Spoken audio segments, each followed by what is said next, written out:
Old bicycle chain guard. Look at that. That's got a few years on it.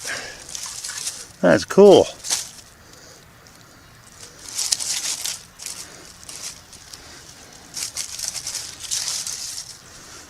I'd say that's from the 50s or 60s. On to the next one. Was that your intro, Bill? That was my intro. Good evening, everyone. We are live. Boom, hello, everybody. Boom, boom, boom. I actually sold that for like $75. That bicycle part? Yeah. Shit, I got some old brake rotors on the side of the house. You want to hustle those off for me too? Where'd you find that idiot at? No, it was I can't remember. It was off a 1962 something flyer, and it was a hard part to get. Hi, Amanda. And cleaned it up. It was in really good shape. It just needed paint. So yeah, cleaned up, painted. Didn't have to do that. Just clean it up, and the guy bought it. So. Scott, I can't get by all these ads, Bill. Sorry, Finally. Richie. Finally. But. Bill don't work for free, I guess.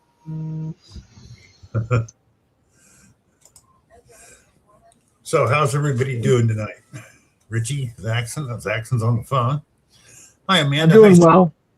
Hi, Mystic. Hi, Georgianne. Hi, Rocky. Hi, Old Palone. Hi, Scott. Marty V. Welcome, everybody. If I missed anybody, I'm sorry. Hello, everyone. So, it is the last stream of 2025. Yay. This year's going to be over. Hi, Ronnie.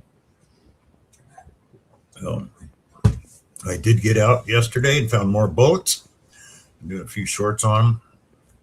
That's Bullet Bill we're talking with. Bullet Bill, man. Yeah, I'm finding a lot of bullets. But then where I've been detecting has been next to a nature preserve. So before it was that, it was open ground. So gotta do something here.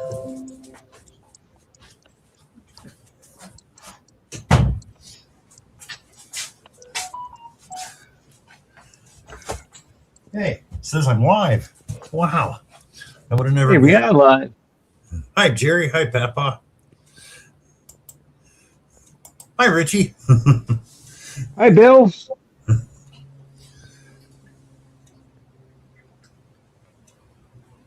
It's 1 week, Bill. 1 week, and Richie's book will be out. And it's 1 week. Brian, are you still in here? Go ahead, Richie. This cover looks different than the one everyone voted on Facebook, because we changed the this to orange up here and some of this. But a lot of people helped me out on that. Yeah. Brian, the answer is yes, you did win the book. Next week, hi Anna. Next week I'll be sending it out to you, Brian, when it comes out. Well, in a few days. It's Scott, are you still exactly a week? Scott, are you still in chat? It looks like silver crashed at least $5 to $10. Heck of what, it dropped 11 2 days ago and came back up. It came back up today a little bit, though. Yeah. Yeah, right now it's at 76.19, came up $3. And we're seeing the same thing with gold right now, too. It's doing the same thing. So either your precious metals market's getting ready to collapse, or it's just on a stumble in its march to the top. Well, what happened the other day was when people were on holiday, it was a thinly traded market, so people took advantage of it. That's what happened. Okay. They could work the price down, and so people who bought options took their profits. Good. Hi, Jim. Hi, Colleen. That's why I had no problem buying more silver today. $103.69 Canadian. Damn. Never thought I'd see that day. I remember back when we was buying silver $7, $8 an ounce. So just think, buy a couple thousand ounces back then and hang on to it and sell it now. Well, here's I was talking about this on another stream back when I started in the gold community. Silver was about 15, 18, something like that. It wobbled around there. And I used to get, I didn't say anything or throw a fit or nothing like that, but people would give an ounce of silver as prize on different things. You know, it's like first place this, second place this, third place ounce of silver or whatever. I used to think that was the garbage cop out prize. You know, it was. No, I'm like, God, I hate silver. I hate silver. Oh man, I wish I had that. Yeah. If you showed me silver ounces at $15 right now, I'd empty my bank account. It wasn't that long ago either. It wasn't. It was 5 years. Yeah. Yeah. It was around $20. 2 years ago. Not that long ago, too. I know. Year and a half ago. You had people like Park Rat Pat. He's like, buy, and I never take advice from collectors or stackers. Mm-hmm. I never take advice from someone on what they collect. Well, not because they don't know what they're talking about. I'm sure they do, but everybody thinks, you know, it's like, hey, I'm a pin collector. These pins are going to be top value. You know, and if you ever find a pin collector, that's what they're going to tell you. Same with sports cards or anything like that. So I try not to marbles from collectors. I never take advice from anybody named Park Rat. He hasn't been wrong on the silver. Scott Larry says he got 100 ounce silver bars for $22 an ounce. $2,200 for 100 ounces. 5 ounces silver started the year at $31. Yeah, it's up like 170% or something garbage like that. It's crazy. Well, you know, Jackson, that goes along like when I lived in Northern California. I mean, back in the 60s, 70s, and 80s, everybody was sluicing and dredging, or some of them actually had some hard rock mines, and talk to guys, you make anything? And they tell you, well, they were the liars. The guys that were making the money go, no, I didn't get nothing this year, but they go back next season for the same amount of time to the same claim and do it for years, but they never got anything. With a whole lot more equipment. Yeah. The guys selling the picks and shovels were the guys making the money. No, the guy back in the 70s, 80s, the guys were saying, hi, Mandy, that said they weren't making anything. They were making bank. Yeah, his picture froze for a while. He'll be back. Yeah. Well, it's just like AU Diver. When he was younger, he talks about being up in Colorado or whatever, getting gold and selling it at $35 an ounce. Yeah.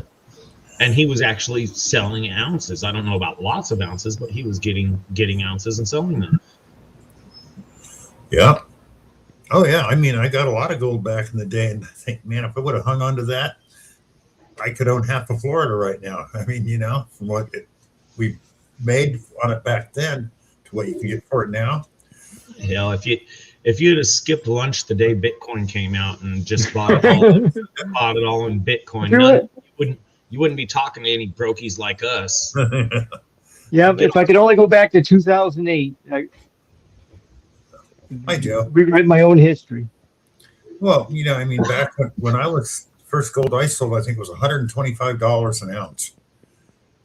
You know, and I had 2 plaster claims. I made some good money off of them at that. But to think what that is worth now, that means I didn't make shit back then. I mean, you know.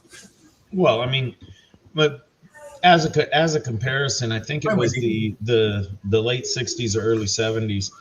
My uncle worked some kind of job, and he got a quarter an hour raise, working at this job. And he says, that was so much money back then. I moved into a bigger apartment.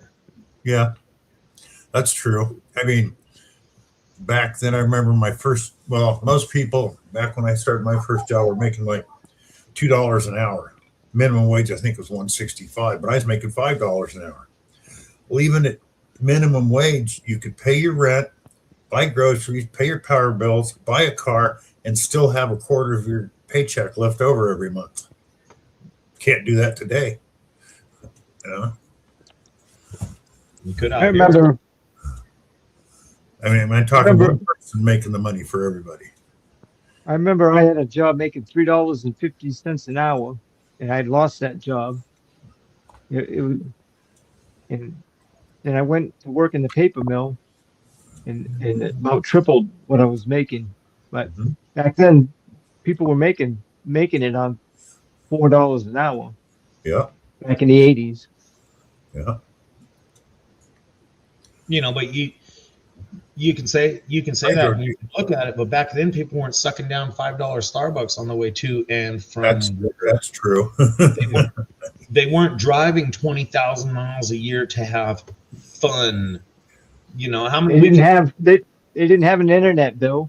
They didn't have How an many? internet. How You many weekends? How many weekends a year did you go to the beach or your whatever? cars were $3,000 new. Yeah, Yeah, for nice ones. nice ones. They Yeah, didn't know, nobody had a cell phone. no. How much was a bug in the '60s, Bill, Oh God, $800 I think out the door. for a brand new bug? Yeah, something like that. I Seven, bought eight. a brand new I bought a brand new Pontiac Grand Am in 1987, and I think I paid just under 8,000. Yeah, yeah. Should have bought a Buick. A Buick. '87. That was the Grand National GNX. You know what those things are worth Oh, yeah. right now? Yep, those are worth a lot of money. I, I was about 19 years old. I would have never bought a Buick. Yeah, well, the car You he's must talking not. about, just the hull's worth about 10 grand if you have one. Yeah. You must not have knew. You must not have knew what a Grand National was when you were 19. No. Man. No. Grand National in '87, barring your super out rare cars, Ferrari, things like that, and even some of those. But a Grand National in '87 was the fastest production car. You could bring a Mustang, you could bring a Corvette, you could bring any other production car you wanted to, and Grandma's Buick GNX would walk it Yeah, like it was standing still. Little 3.8 turbo, it would Yep. freaking walk those things. They And scream. Yeah, I didn't know nothing about Grand Nationals until probably about 2010, 2014, something like that. We had a customer bring one in, and it had been sitting, so we were doing a resurrection. So we did this, we did that, we did this, with that. Ran like crap cold, and they knew it. They've owned this car since it was brand new. So they came to pick it up, the grandma and grandpa, the people who originally bought it, and I pulled it around. And I'm like, hey, it runs like garbage cold. Let me go Mr. put some Cully. heat in. Hi, Let me go put Marquis. some heat in it for you. Hi, This, hi, Mark. thank you. Yeah, it's always run terrible cold. So I took off out of the shop and I got on it a little harder than I usually would, especially in front of a customer. Wow, that little 3.8, when it got in the boost, it'll break. Because I broke the tires and got a little squirrely. I took it up and I ran it up the hill real quick, brought it back, and I pulled up next to him in the parking lot. And the man looks at me. He says, "You didn't know, did you?" I said, "No, I didn't know." Because once it got into the boost, that was a little runner. I took that car to top speed. They were claiming it cut out on the high end. I took that car to top speed. That thing did not cut out, but that car moves. Yeah. The only thing that came close to it, Chrysler made a turbo 4-cylinder that could almost keep up with it. Oh, that was the little. It had the name of the big car from the cylinder. The little Shelby's 4-cylinders. Yeah. Yeah. I never got my hands to drive one of those. Oh, they're fun. The Shelbys were a Ford. Yeah, but it had a Shelby motor, and it wasn't a Ford motor. It was a Shelby motor. Shelby built the motor for them. Yeah, it was like a Shelby Dart or a Shelby. It had Shelby on the side. I remember that. But yeah, those things. I mean, for a 4-cylinder, they freaking moved. Now, did they make a Mustang Shelby? Because I think a friend of mine had a Mustang Shelby. Native Angles got it. It was the Dodge Daytona Shelby. Oh, thank you, Anna. Yeah, and thank you, Native Angles. That's Wow, 100. Yeah. Thank you very much, Anna. No, the first Shelbys were a Ford engine with a sports car body on it back in the early 60s. They had a 427 wedge motor, and they were really fast cars. Then they put them in the Mustangs later through Shelby on the side. But if you can find an original 62 to 64 Shelby sports car, they're worth almost as much as one of the Superbirds.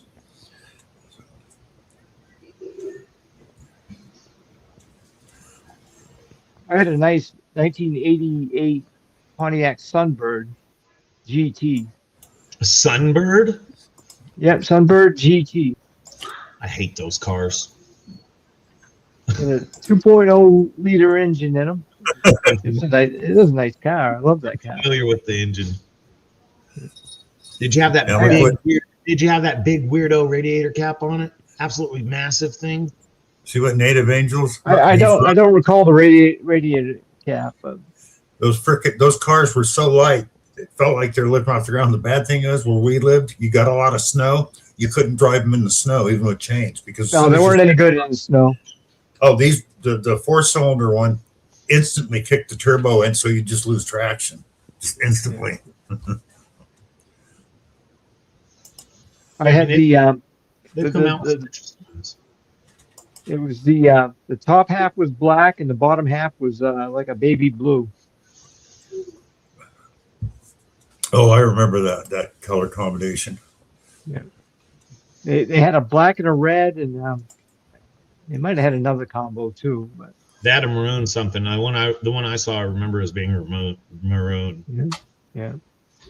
I had a Maroon and gold, I think. little 62 Tempest convertible that I bought off a teacher from high school. And you opened the hood, it had a slant 4 in it with a 4-barrel and dual exhaust from the factory. It only got 17 miles a gallon with a 4-cylinder, but it moved. I've seen. There were so many cars. Oh, yeah. You get it right. You get that right, Larry. That was back in my youngin' days. My You favorite should one call was my 65 Barracuda Mustang Formula S. It had the 273 motor, the predecessor to the 340 Duster. And for 3 years, it dominated the small block track. So I love that car. We used to call it going out catting. Ow, howl at the moon, chase the women. I mean, a lot of people don't give credit to the GMC straight six that's due.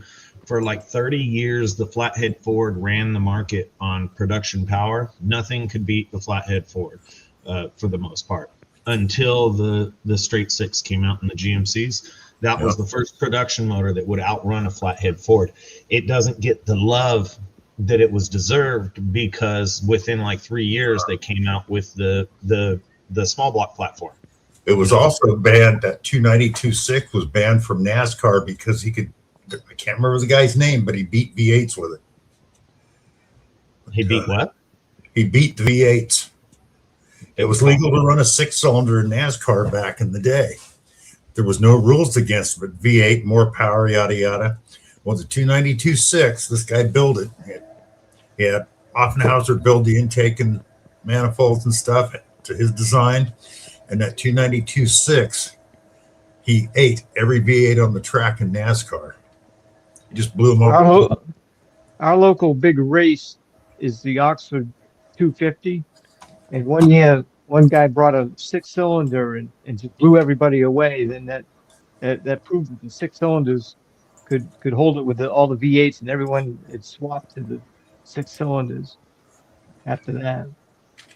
Yeah. It's a short track. There's the old saying, there's no replacement for displacement. Holds true to a point until you get into these turbocharged little 4 cylinders, factory power adders that are actually tuned by people who know what they're doing. Look at your little F-150s with the 3.5 turbo. The original EcoBoost, when I saw those things first come out, I'm like, those are going to be the biggest piece of crap you've ever seen. It's going to blow up right and left. That thing held together, and they're still holding together. You can get 200,000 out of one of those. Usually beat about 200, but you can get 200,000 out of those. Smokey Yunick, that's who it was. Oh, the biggest cheater in NASCAR history. They didn't ban straight sixes because he could outrun V8s. They banned straight sixes because there was too many ways for him to screw with them. Yeah, but it was all legal by their rules. Yeah. Oh, that was. If you go down the list of what he did and their rules, he didn't break any rules. Oh, go watch a video on Smokey Yunick. There's so many stories. they said you could only have a 26-gallon fuel tank. All right, so after they caught him putting basketballs and stuff in the fuel tanks and things like that, all right, he built a car with like 1.5 or 2-inch fuel lines, big old honking fuel lines. So they had the fuel tank out of the car. and they were giving him violations for this and violations for that. And he got pissed off and he jumped in the car. He says, yeah, well, you didn't put a regulation on the fuel tank either. Write me a violation for that. And he starts it up and drives it away. Or on the fuel lines either. Write me a violation for that. Starts it up and drives it away because there was another 2 gallons of fuel just in the lines to give him that. Yeah, but they're all cheaters in NASCAR. That's how you win. Of course. Everyone pushes the envelope. Oh yeah. They don't push the envelope. They figure out any damn way they can to cheat. And when they get caught, they just do something else. You know, that's like back home before they shut it down and went to draft horse classics. We had a dirt track at our fairgrounds. And the guy that always won against even people from out of town, he ran a V6 instead of a V8 on a quarter-mile track. That V6 could wind faster than a V8. So he'd beat him. They'd get all pissed off. You know, it's like, well. You probably lost about half your audience tonight, Bill, talking about cars rather than treasure. Oh, crap. Are we a treasure channel tonight? Yeah, there's 46 watching, Richie. That's about I didn't really know we had a directed topic. Actually, they ran the 292.6 from 63 to 1990. That had a good long run. It did. I Wendy says, believe even the Ford straight six was based off of that design. I believe all the straight sixes were based they basically sold the design to Ford and Toyota. So, which was stupid at GM, but they didn't like the motor because the damn thing didn't break. People wouldn't. My uncle had one till the day he died. He bought his in 62 and kept it. He died in 2007, I think it was. Still had the truck. I loved the one I had in my the one I had in my little Hornet. I couldn't float the valves in the thing. No. You just put your foot in and keep going. I loved that car. I scared everybody out of that car. No. We had an old 46 Dodge with a flathead 6 in it. I think we paid $50 for it. 3 of us went in on it together. We got tired of it one weekend. We tried to blow it up. The motor just overheated and shut down. Once it cooled down, you got it and start right back up. I've heard tales of guys having rod bearings go bad, pull the oil pan in some parking lot in Timbuktu. They hammer the piston to the top of the cylinder, pull the rod bolts, hammer the piston to the top of the cylinder, and keep on going. Yep. I had a 76 Oldsmobile gutless smoke thing. I had a gutless one. I had a 1980 Dodge Aspen with a straight 6. Oh yeah, that was a straight 6 or a, maybe it wasn't a straight 6.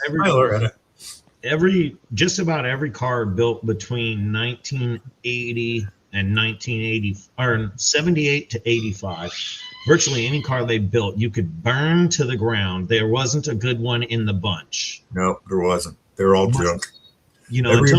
That's why people started buying Japanese cars. They were much better. They were. Yeah.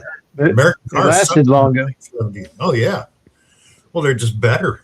I mean, I can't. Zaxxon's right. There is no good car from 78 to 87 that was ever made. They were all crap. Yeah. 85. You didn't get a decent one back out until you got the Notch Mustang, the Buicks, Chevy, the Notch Mustang and the Buick Grand Nationals. Everything else was basically trash. But those were the first exciting cars that came out, and even then, the stock 5.0 Mustang, that was a gutless turd. It was just easily modifiable, and everybody did it. But it ran, and it ran. It ran. And it was one of the few muscle cars you could actually buy during that era. And it was easily modifiable. They had cams that went straight into those for power. They had heads. You could get all that stuff. So you could take your cookie cutter production car and actually make a little bit of power out of it. 85 Bronco straight 6, gutless turd that you couldn't kill. The- I mean, that's straight axle. Good night, Anna. Thank you for stopping by, and thank you for the super chat. Right, Anna.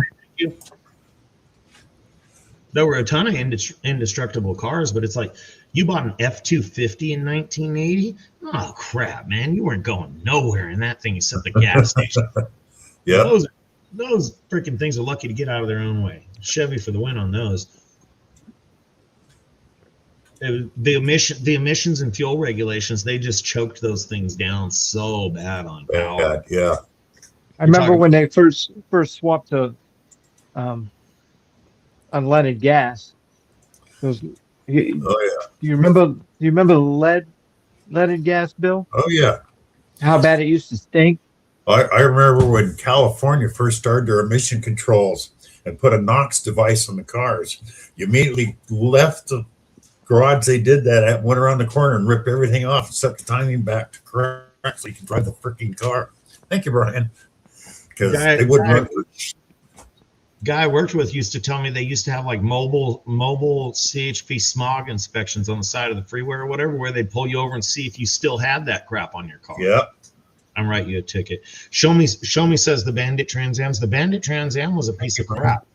When they made the 455, it was so gutless. When they made that movie, they had to put a nitrous shot on it to get it to do the movie burnouts. It could not, under its own power, break the wheels.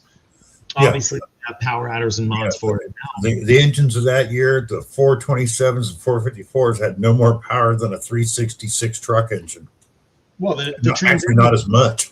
The Trans Am was the 455. It was the big old goat engine, but it was just a gutless turd.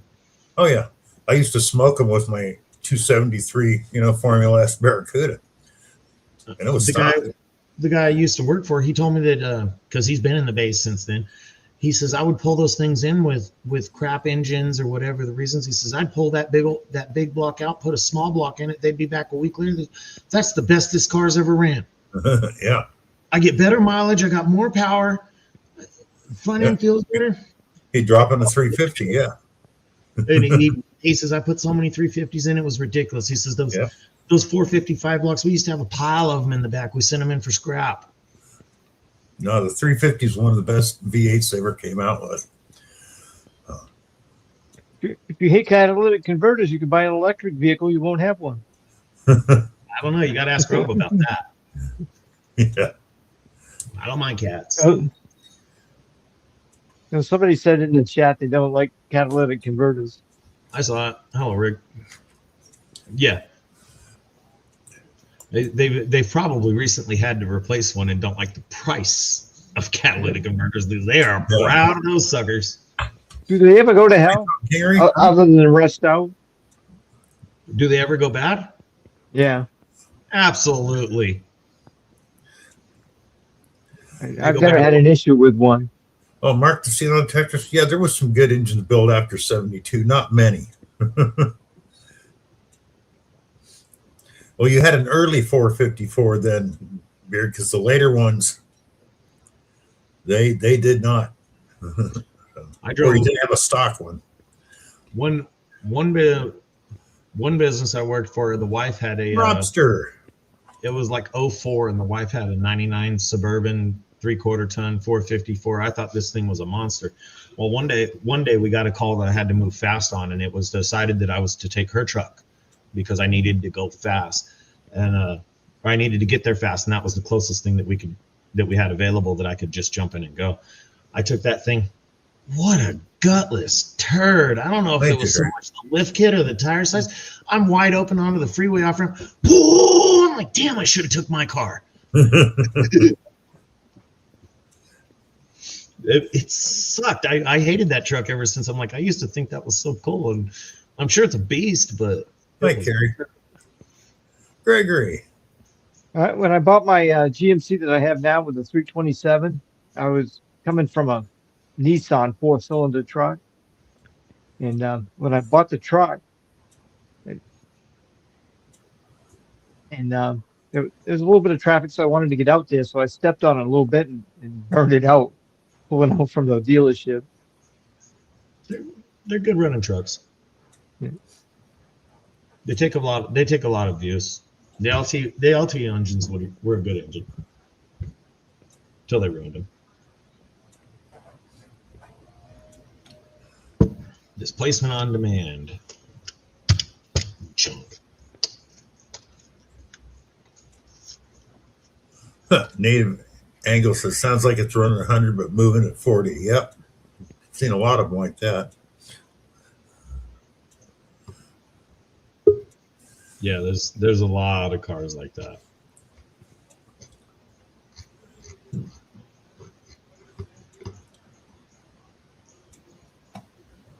Hi, Robster. How you Howdy, doing? guys. Hey, Rob. Well, Bill, you get the last stream from our group for 2025. Yep. So I said goodbye 2025. Okay, now that Rob's up here, I got one for you guys. Go to YouTube, go to your homepage, and it gives you your 2025 recap. It's about a 2 or 3 minute video. It's a short style with like 15-second recaps of who you watch, what things you're interested in, and all that. I'm sure it's all AI. It was interesting to watch though. You just go to your homepage where your videos would be, and it has your 2025 recap. Click on that. It was worth watching. For some reason, it's got a couple of things pretty wrong. It says that I like to watch repair channels, which I don't for the most part. But it listed wrenches, repairs, and prospecting as one of them. Wrenches. Where do I look? Where do I look on my homepage, Saxon? It should be right underneath your logo on the top. It'll say your 2025 recap. Mine's not showing it. Mine did. Do your channel. I already watched mine, so it's gone. Maybe they took it down. It was worth watching if it pops up. Yeah, maybe I didn't. Maybe mine's taken down too. I don't see it. Hello, Brad. You don't see it either, Rob? I haven't looked. I'm reading this thing up here above StreamYard. It said to simplify our structure and support long-term improvements to StreamYard. StreamYard Incorporated, the company previously provided your service, has been merged into its parent entity, Bending Spoons US. So it's no longer to be called StreamYard. Huh. Bending Spoons US is the parent company. So starting January 1st, your service is now being provided by Bending Spoons US Incorporated. No action is required on your part. Everything will remain the same. Okie dokie. Well, Bending Spoon sounds like a much better name for an online streaming platform than StreamYard. Yeah, as opposed to StreamYard, which is a streaming service. Yes. Yeah. It sounds like the service is going to be out of somebody's garage.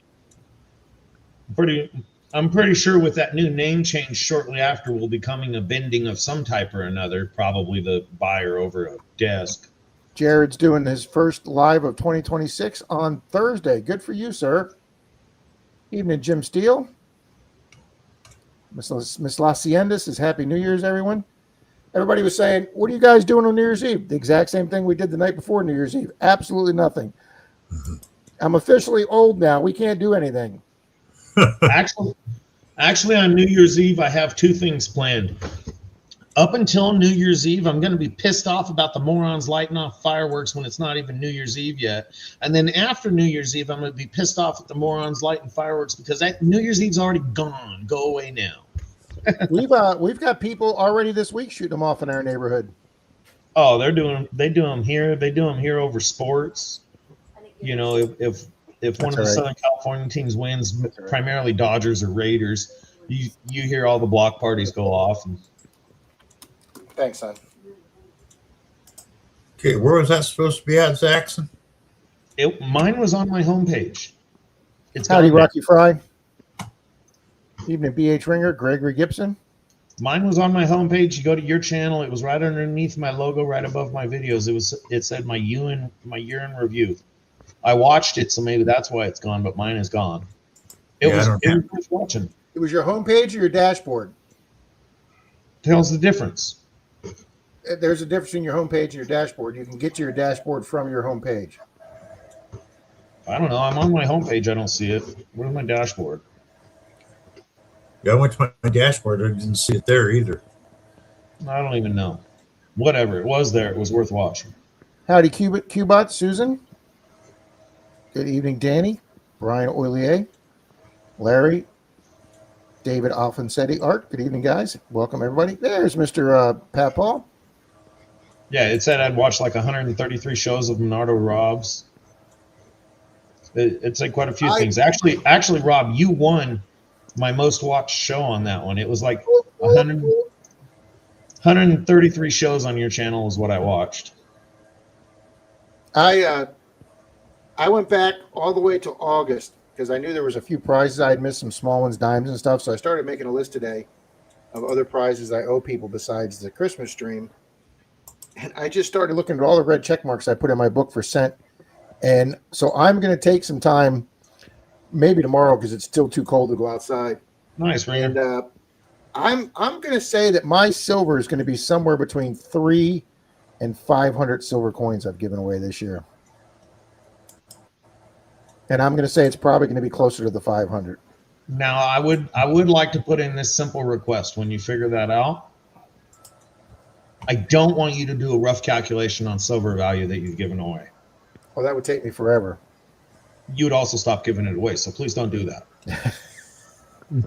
Well, at the beginning of the year, they were very reasonable prices. At this point of the year, I am very happy to say that after silver went up $7 on Friday, which is the biggest move silver ever has made in the history of silver, over the weekend, not only did it lose that 7 points, but it went down another 4. So it opened up this morning down 11.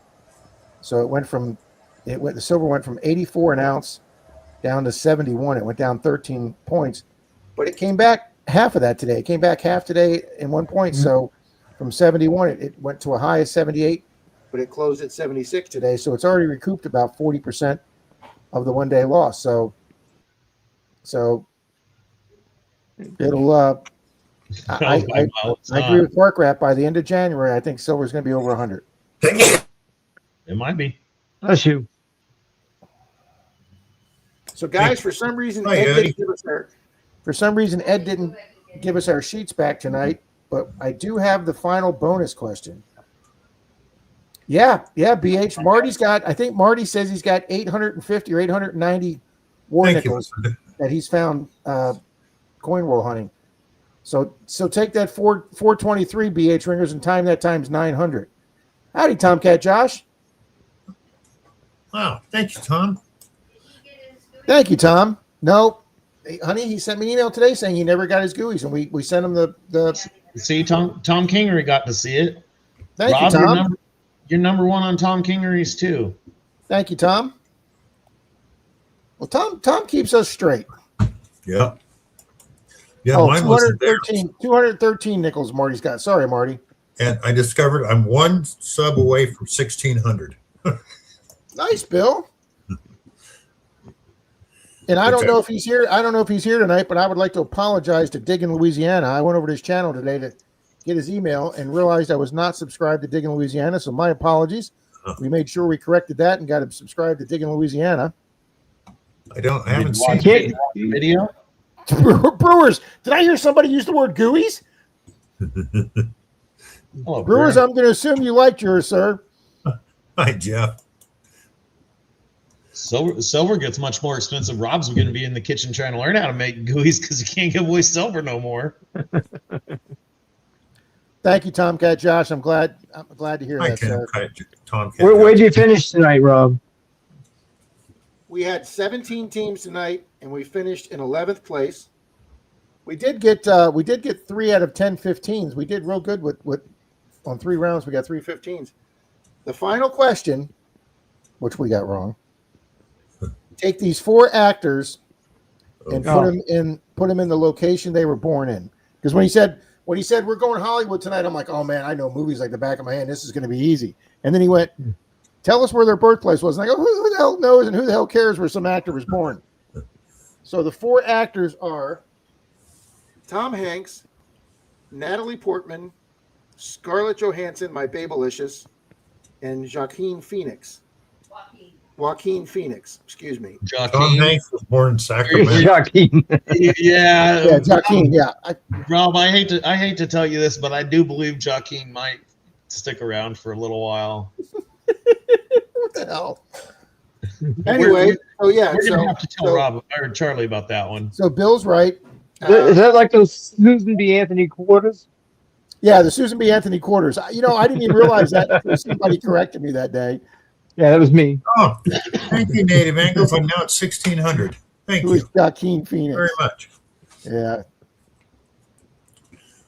Well, anyway, your four choices with those four actors: Tom Hanks, Natalie Portman, Scarlett Johansson.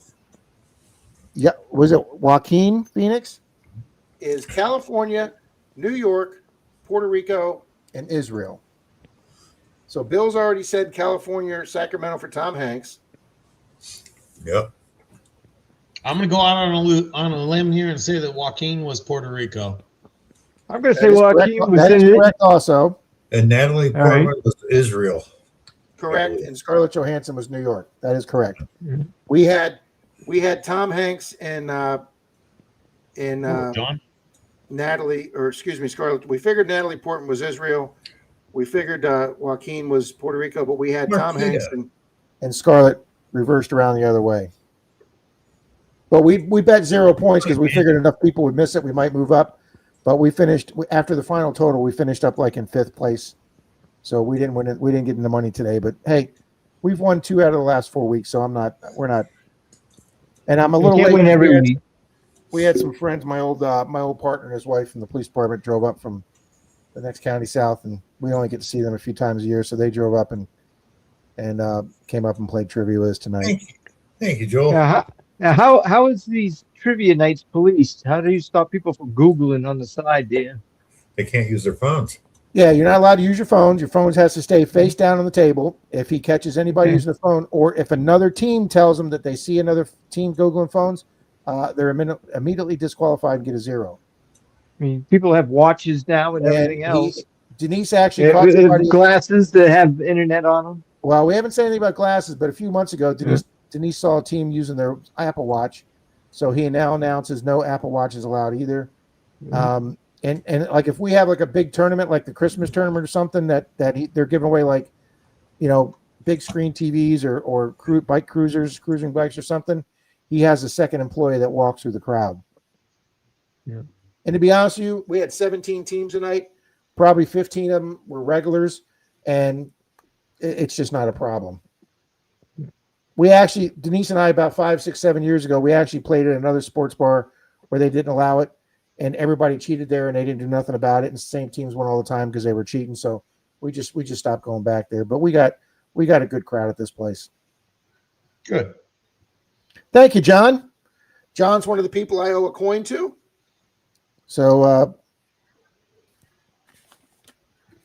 like I say, I sat here doing a list. I owe John a coin from 1216, a British 3 pence. So, John, no, it's not lost in the mail, sir. I'm a little late with a few prizes. Howdy, Miss Mandy Brown. What happened to me last night, Rob? 5 against 4 Monday night? Not sure. Hey, Mountain Man Jack. Mine was on my homepage, Lucinda. It's gone now. Tom Kingery got to watch his. Scott, he reads each question 3 times, and then he puts a song on, like a 3.5 minute song, and you have to the end of the song to bring your answer sheet up. Thank you, John. Kind of like the Jeopardy music. One of his when Ed's the guy that owns the company. He's got like 16, 17 DJs. He's got a pretty big company, and the company's big enough now where he doesn't have to do the bar nights. But this was his first place where he started his company, so he keeps doing it because kind of as a nostalgia thing. And we like Ed; he's the best. But sometimes if he's got a wedding or he needs a night off, he'll have one of his DJs do it. And a lot of them do their Jeopardy, the Jeopardy song. The theme is the countdown. Yeah, 5 Mile. That's where mine was. I don't know where it went for everybody else. I saw it and clicked. Hi, Yodi. As soon as I saw it. 5 against 4. I'm not sure what you're talking about there exactly, sir.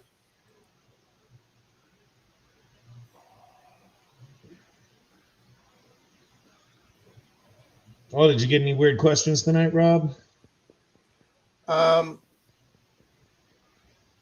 Yeah, like I say, we didn't get our answer sheet back, but Denise writes down the questions. So The 1987 hit song "I Just Died in Your Arms Tonight" was sung by Oingo Boingo or the Cutting Crew.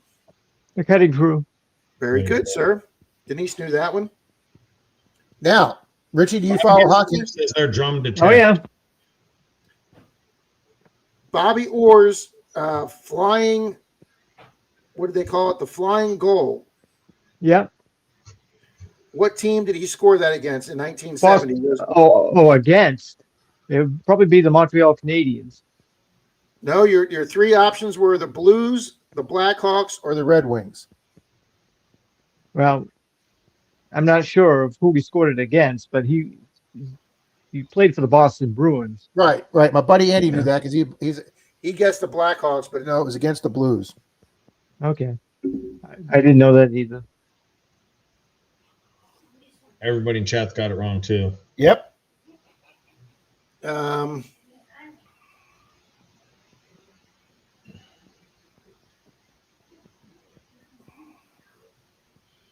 If you put your glassware into your dishwasher, but you don't put enough detergent in, would it take your glasses and turn them yellow or cause them to be cloudy? If you put what? You put your glassware into the dishwasher, but didn't put enough dishwashing detergent in, what happens to your glasses without enough detergent? Do they turn yellow or do they get cloudy? I'd say they probably get cloudy. Yeah, Yellow. that's what it was. Oh, the Apple iPhone has never had a Model Y or a Model X. Why? That is correct. That one we got right. True or false? Law and Order's SVU, Special Victims Unit, is the longest running non-animated show on TV. True. Can I phone a friend? Yep, Zaxxon got it. It's true. Yeah. 24 years that's been on. I'm Hi, sure my Torchy. mother has seen every episode. Yep, Native and Lucky Duck Digger got it, and Scott got it. Yep, 5 Mile True. True or false? What suffix refers to the field of science? Is it oid, O-I-D, or ology, O-L-O-G-Y? Ology. Ology. Yeah, biology. Yeah, that was like a 2-pointer. Now, true or false? Even though our Independence Day is celebrated on July 4th of every year, most of the actual delegates to the Constitutional Convention signed the formal document on August 2nd, 1776. True or false? True. I'm going to say false. I put false because I actually thought they all signed it on July 2nd. I had read somewhere that it took them to the 4th to get the word out by horses. Scott says July 6th, but that turns out to be true because not all the delegates were at the convention yet. So, which made no sense to me because I'm thinking if you pass a constitution breaking from your mother country, you would have to have a quorum for that. But so that made, as a history major, that one made no sense to me.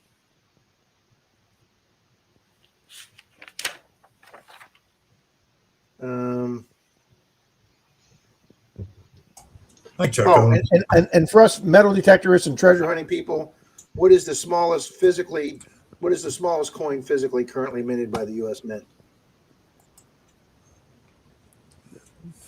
Be the dime, right?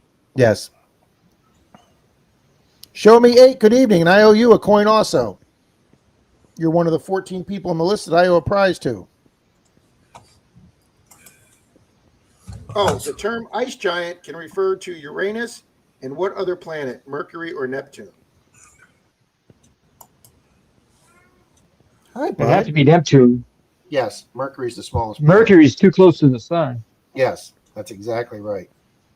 Drama detect won something on somebody's live? I don't understand. Oh, one. Yeah, I don't on Monday Digs. We don't do any prizes on Monday Digs. Now, for everybody that was in Monday Digs, including you, 5 against 4, you'll be eligible for a prize next week on my Sunday stream. Yep, Mystic got it right. Neptune, everybody. Scott McClory Japanese? wants to know if the teams can challenge the DJ if they think his answer is wrong.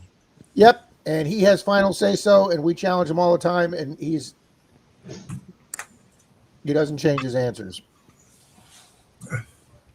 It's my show, and I'll make this shit up. Absolutely, and that's what I put in the rules of my giveaways, guys. Final decision rests with FL Thunder, whether I'm right or not. Final answer. And Richie might know this one. I don't know if Zach will. Are there more, less, or exactly 3 members of the Oh, nice, 5 Mile. Imagine Dragons? What? Are there, I don't know that band. I know I've heard some of their music, but I don't really know them that well. Are there more, Hi, less, Torchy. or exactly 3 members of Imagine Dragons? Imagine I'd say Dragons 3. with a kid's song? No. It's a, They're like a punk alternative. yeah. Oh, nice, 5 Mile. He won an $800 detector on Southern Relics. Boom. Oh, yeah. They're pretty I popular, did actually. streaming.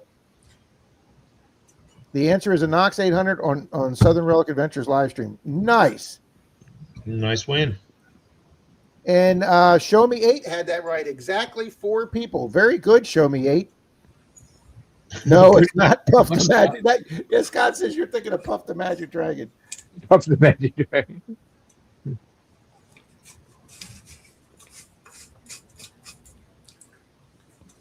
Good coffee, hon. Thanks. On every episode, Mr. Rogers put on what coming out to start the show? A sweater. Yes. He had sweater or chaps, and I went, yeah, I just can't picture Mr. Rogers and assless chaps coming out there for the kids. Now, didn't he wear that sweater to cover up a army tattoo on his forearm? Marine tattoos. I think he was Marines. What I thought he was a Marine. That's false. That was the legend or rumor. Yeah, Bill said it's false. We talked about that one night. Yeah. Hey, It sounds like a speaking- conspiracy theory. Yeah, speaking of legends or rumors, whatever happened to the conspiracy theory show? You know what? Bill and I are gonna have to get together because we've had people, Zach, sending me emails and texts asking me to do another one. Yeah.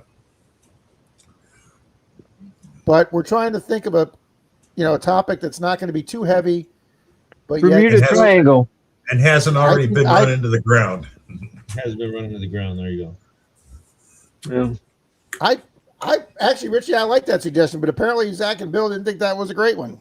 No, we What? could do it, but I mean, it's been done and done and done and done. That's true. Bermuda Triangles wore out.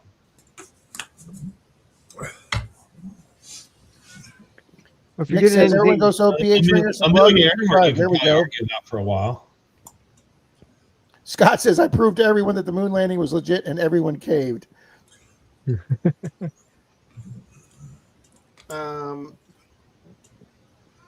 The original title of Disney's Lion King was Kingdom of the Sun. True or false? False. it was, yes. Nope. Zaxxon's right. It was false. That was the alternative title to the Emperor's New Groove, which I did not know. Now, I gave you guys a suggestion for conspiracy theories that hasn't been all played out yet, but I don't think you're going to go there. Okay, which one? Did Jeffrey Epstein kill himself? Don't do it. As soon as you do anything Epstein, you're welcoming the political trolls, because it is not going to be long before somebody brings up some magical pieces of paper that can't be found, and it digresses quickly. Larry says, how about the myth of Charlie's missing vehicle? Yeah, I saw that one. That's a good one. Well, like I say, I actually found one of the 7 or 8 things on my list of missing items. I finally found my yellow Andy Savage Mind Lab book, which I thought was somewhere in the garage, but it was actually right here on the bookshelf next to me underneath my coin books. And when Bill and I did the quarter box last Monday night, I pulled out all my quarter books to see if there was any holes that Denise and I could fill, and we actually wound up filling 3 or 4 with some newer quarters we found, and it was underneath the quarter books. So I was like, man, good, because I've forgotten some of the settings on the 800 in the year that I haven't used it. So, yeah.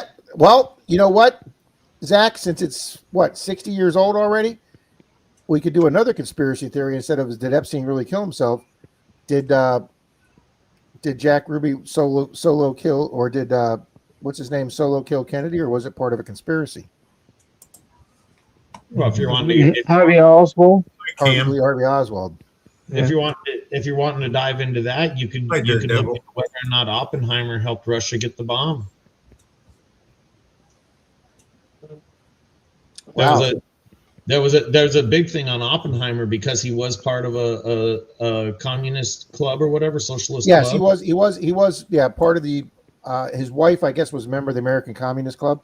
Yeah, and if according to the Oppenheimer movie, which Denise and I, we went to the theaters and saw that. First off, I thought that was an absolutely phenomenal movie. That was another one of those 3-hour movies that just went by like it was 20 minutes because it was so riveting. But he originally wanted him for that, and I can't remember the reason he said. He said he wanted him on the inside as opposed to the outside. But I like the general that Matt Damon played. Yeah, I mean there's conjecture as to whether the fact, but once he figured it out to end the war and save thousands of lives, there's conjecture as to whether he helped the opposition get it as well to achieve mutually assured the mad theory, mutually assured destruction. I'll tell you, and I'm not getting into politics here, but I'm telling you, everybody, talks about China as our biggest enemy and China and everything. I'm telling you, my fear is if the war goes so bad for Russia, if they decide to use a nuke. They won't. I seriously hope not, Zach. What? There you go. What is the name of the plastic or metal little tube thing at the end of a shoelace? I do know that does have a name. I don't remember. We had that. A spigot, a spearlet. I think it's a spearlet. I thought it was an eaglet or eaglet, something like that. No, those are the things. I thought those are the things they put on your Crocs, Bill. Native says Roger says Epstein's on an island off the coast of Venezuela, which is why else were we?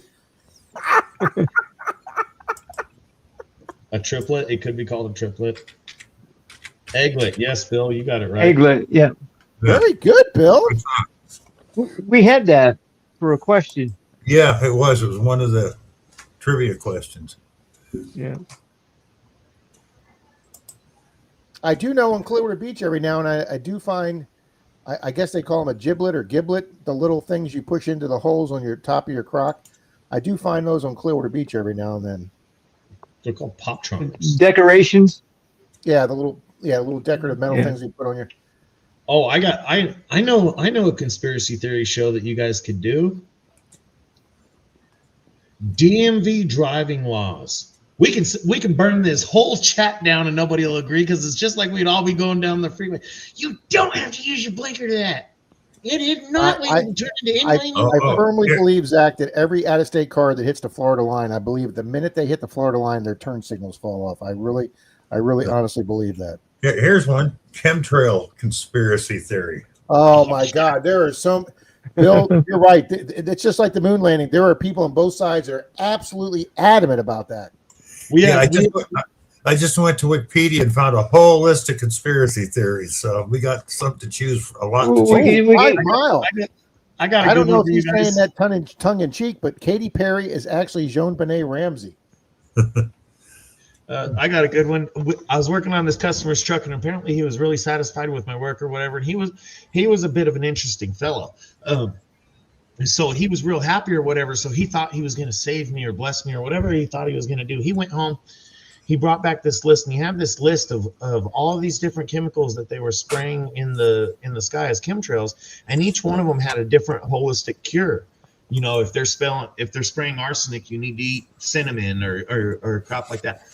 And he stood there dead ass, and he fully believed this, and he explained this to me, and he's handing me the list like he's really doing me some favor in life.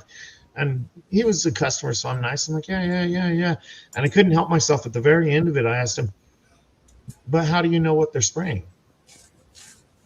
You just they got a cure for everything that's spraying, but how do you know? Here's a good one: the New World Order conspiracy theory. I don't know, Mark. See that the problem with that, Bill, is you're going to get into politics because the right thinks the left is part of that secret cabal society.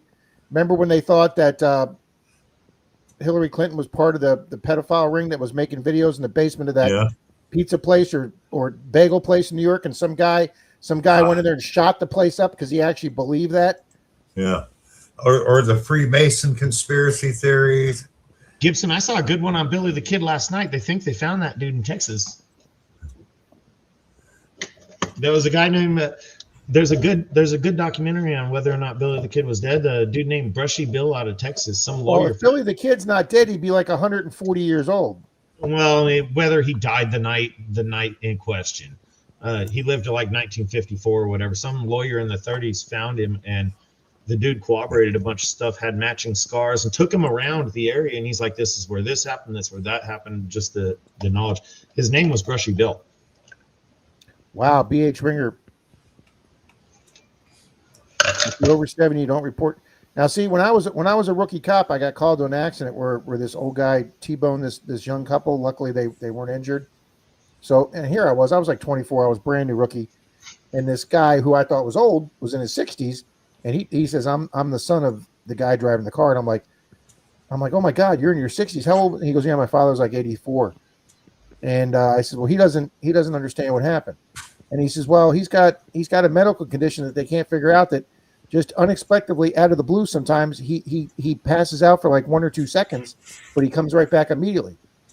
And apparently that's what happened. He blacked out for like 1 or 2 seconds at the wrong time and hit this car. And we had this pink form that was actually bright pink that we sent into the DHSMV as a police officer. And it said right there, you cannot use a person's age as sole factor for requesting a driver's re-exam. So I filled out the form and put, the subject passes out periodically with no known reason or cause and at no known time. And man, I got a letter back from DMZ, said, "Yep, we've sent him a medical clearance to go to his doctor to see if he's eligible to drive." And I'm sure they took his license away. Well, that's not fair. We were just talking about conspiracy theories, and I just had one on the tip of my tongue, and I forgot what it was. Well, that's not fair at all, Rob. It is fair. What if we submitted one of those for you about forgetting things? This guy can't remember anything. I'd lose that one too, Zach.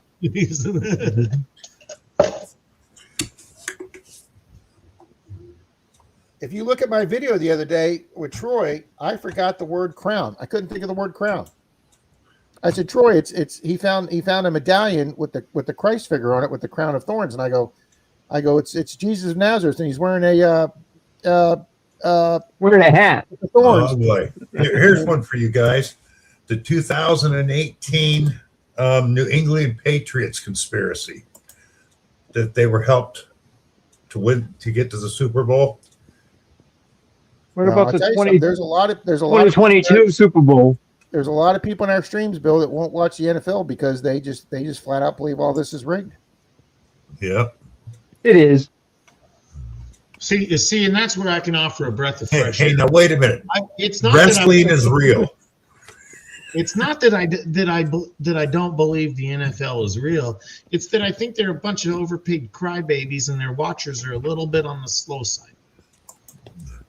Well, I just saw an article on Yahoo the other day about an NBA guy, and they showed him. Hold on. Wait a minute.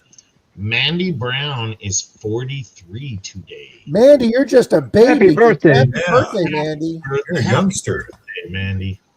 I turned 64 yesterday, Mandy. And he doesn't look a day over 75. Doesn't look a day over 70. Hey, I thought you told us 75. You told us that was Sunday. Or excuse me, Sunday. Yeah, it was Sunday. So you already lost. You lost a day. You're my age, Zach. The days all just blend together. But it was sometime this week.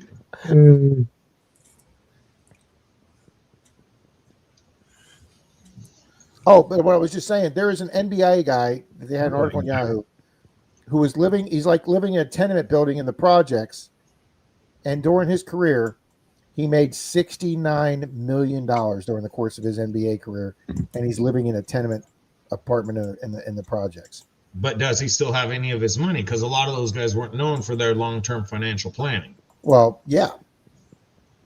He probably had an entourage. which sucked money out of them. And oh man, what was the conspiracy I just thought about for a second? It wasn't the Epstein. It wasn't Kennedy. Yeah, you could do that for a while here because I'm Beth. I won't do that one just for the fact that Hi, Greg. I won't do that one for the fact, Beth, that I worked for Disney for 10 years and he's kind of an idol of mine. Whatever And, happened to the conspiracy about the drones over New Jersey? That's a good one. That just died.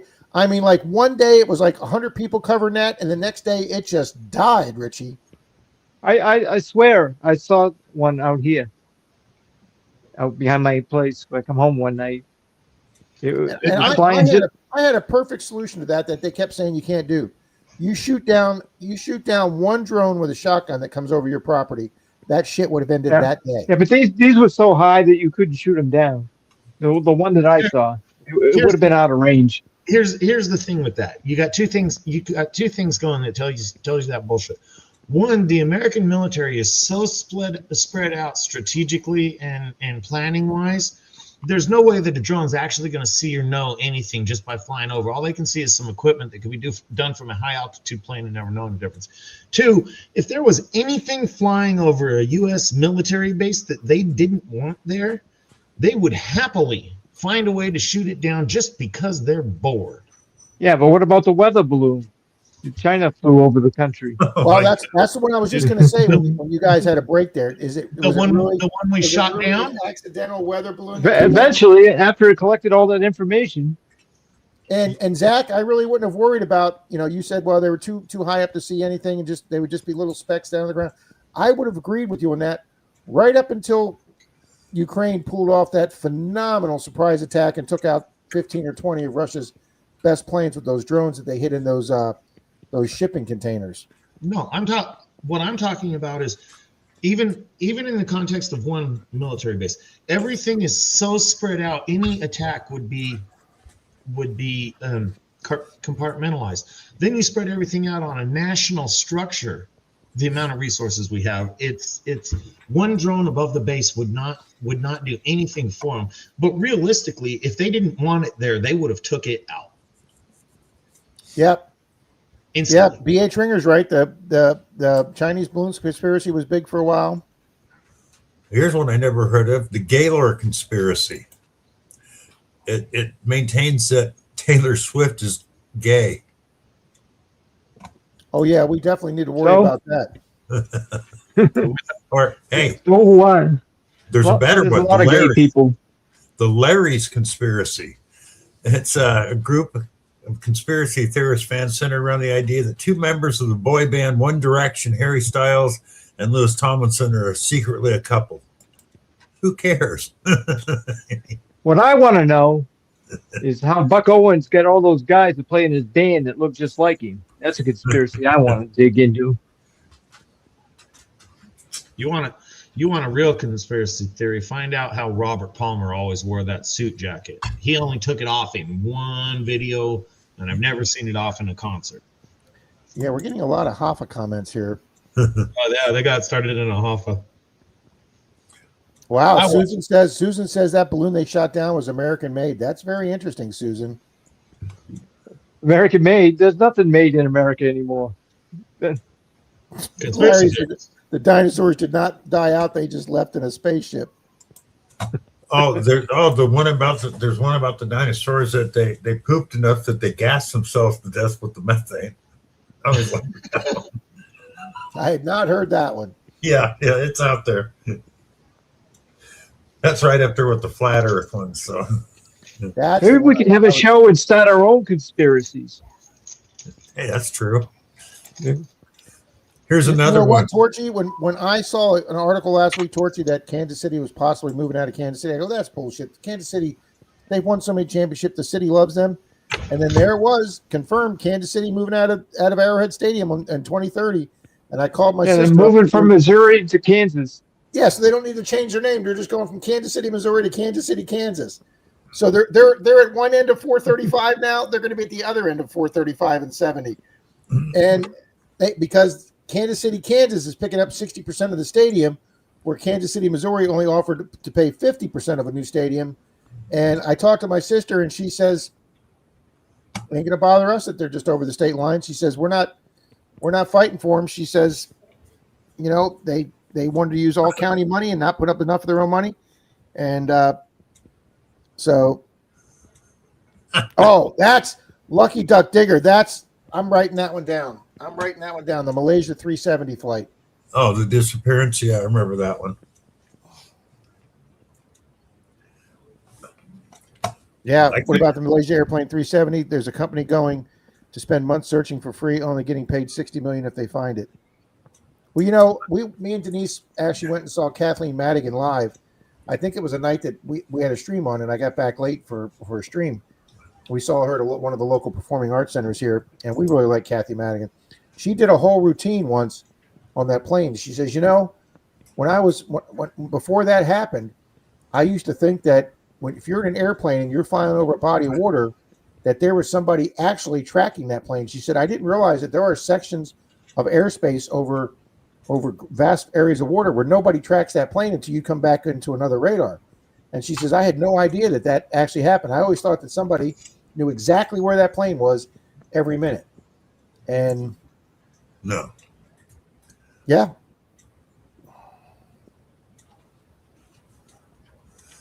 I like this conspiracy theory. Yep, that's exactly right, Larry. Reptilian conspiracy.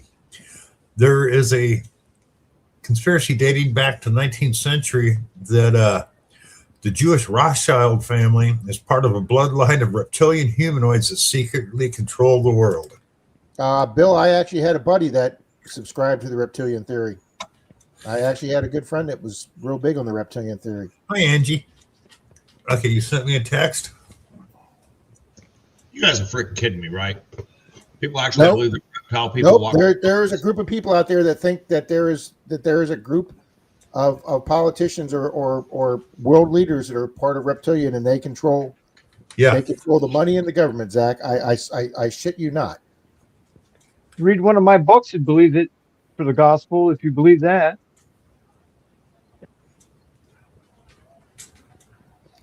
Roger says that plane was destined for Beijing, and that last radar hit was off the coast of Australia. Yeah, just a little bit off course there, Roger. Howdy, J. Paul. Doctor Who says Silurians. Now, see, I'm not, and nobody jump on my shit about this, I'm not a Doctor Who guy, so I don't know about that one. Yeah, Scott says there's a group of people for every conspiracy known to man. You probably got that right, Scott.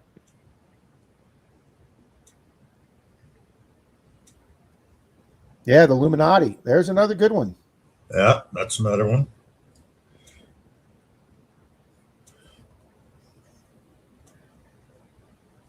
What I really like is that on the fun show, the Detectorist show, they do an angle of the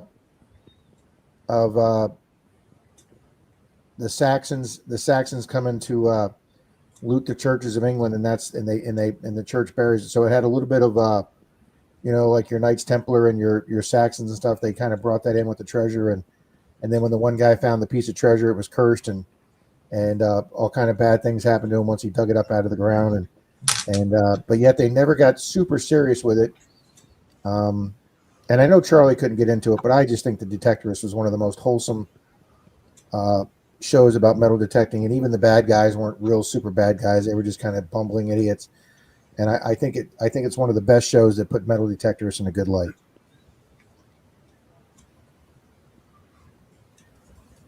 Yeah, dinosaurs didn't die out; they just evolved into lizard overlords. There you go, Mystic. Oh, Yodi, I love the Detector show. Oh yeah, Susan says, "Do you think Andrea Chrome is real?" I'm not sure. I don't know what that one is.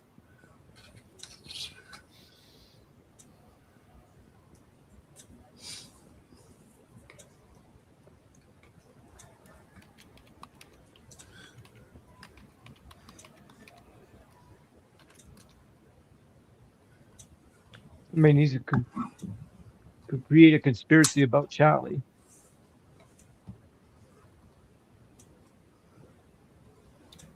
Okay. I didn't know what adrenochrome is. Adrenochrome is a real biological compound that forms when adrenaline, I don't know how you pronounce that word, epinephrine, Excuse me. oxidizes both in the body and in a laboratory. It is a deep violet colored, unstable molecule with no proven medical application, though a derivative is used as a hemostatic medication. It is also the subject of a persistent, unfounded conspiracy theory that claims it is a psychedelic drug harvested from children. Wow, that's one I've never heard of before. Harvested from children. Yeah, that could definitely be a conspiracy theory. Here you go, Bill. The dark virality of a Hollywood blood harvesting conspiracy. There we go. Now we're into blood harvesting. Oh, that's one I'd like to do, Yodi. The Bohemian Grove. That's the one I'd definitely like to do. What's that one about? It's an annual meeting in this grove out in the wood for all the supposedly the richest and the elites, and there's all kind of security set up that you can't get in there unless you're on the list, and it's kind of like a Illuminati. Yeah, but it's like, and they do like a Burning Man thing at the end of the week or the 3 nights or whatever. They have the big monster stick figure that they do the burn to, and yeah, it's just type in just type that in Bohemian Grove, Richie, and it's just. Here's one I never heard of: false historical timelines. Some theories claim that the dates of historical events have been deliberately distorted. Those included the phantom time hypothesis of German conspiracy theorist Herbert Illig, who in 1991 published an allegation that 297 years have been added to the calendar by establishment figures such as Pope Sylvester II in order to position themselves at the millennium. Well, when the Pope did reset the calendar, didn't something like, I can't remember, it was like 34 days or 34 years or something. They just restarted the calendar with a new date when they started the Gregorian calendar. I know this guy's talking almost 300 years. That's a big difference. Yeah, that is a big difference. Now, I will tell you this: as much as I love reading and as much as a big book guy, the Man in the High Tower. Richie, are you familiar with that? The alternative timeline for World War II. I'm sorry, The Man in the High Castle. It was a book, and then they turned it into a 20-part series on Netflix or something. It was like a 2 or 3. It was like a 3-season. It was an alternative history that the Nazis won World War II, and the Nazis and the Japanese, and they both divided up the United States and Europe.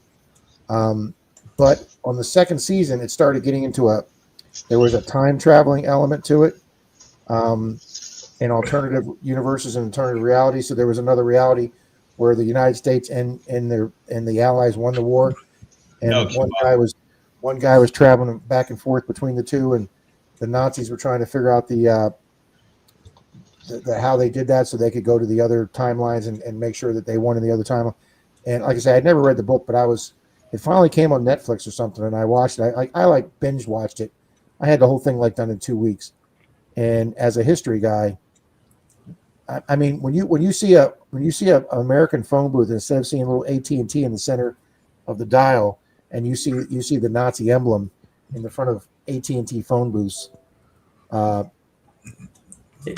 mean, the stuff that they did to turn the United States, everyday United States stuff into Nazi stuff was just freaking scary. Yeah, I still say, I mean, that's a great show and stuff, but the Pacific, especially, I think it was the second or third episode where these two privates sitting there talking, and there's this body sitting there with no head above the jaw, and it's full of water, and this guy's tossing rocks into it.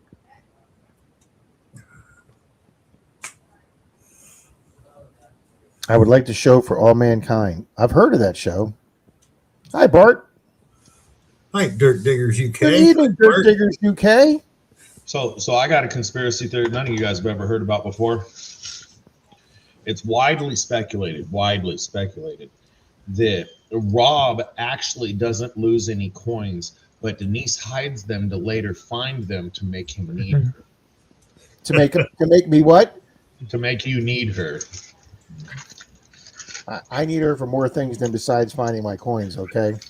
Yeah.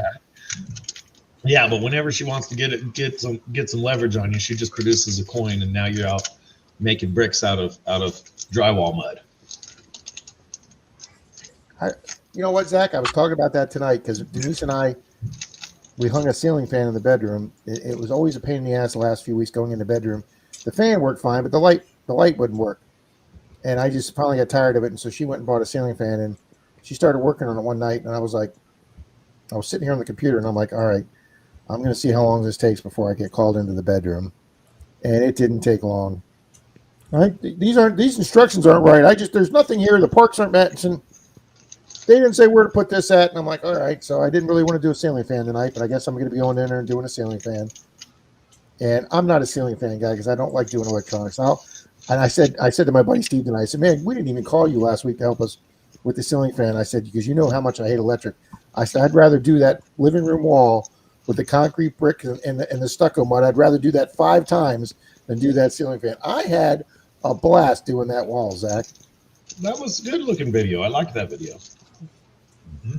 You look at it today, Zach, still today, you can't tell you that air conditioning vent was ever there. The simulation hypothesis, there's another one, Roger, that we're all technically just in a matrix type or a game simulation. Oh, the orphan trains. There you go, Neil.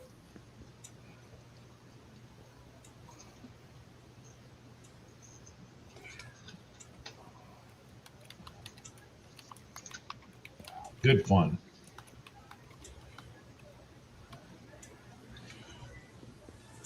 Yeah, Cuba, we don't. Did we take all the Vatican's money? I don't know. Cuba, it's just a topic of conversation. At least we're not on food tonight. We've been avoiding food for about a month or so. Notice the grimace on Bill's face. He knows food's coming back soon. He's like, "God damn it! Now we're gonna go to food again."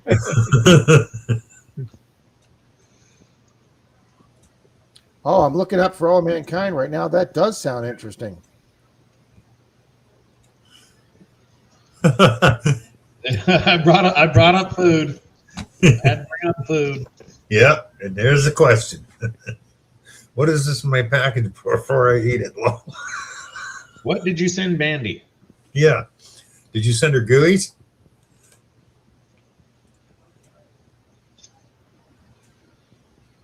No rabbit holes. No rabbit holes. Rob, did you send Mandy GUIs? He's down a good rabbit hole when he starts ignoring us. Yes. Yes, it is, Miss Mandy. They are GUIs. Denise wanted to thank you for the nice gift you got her, Mandy.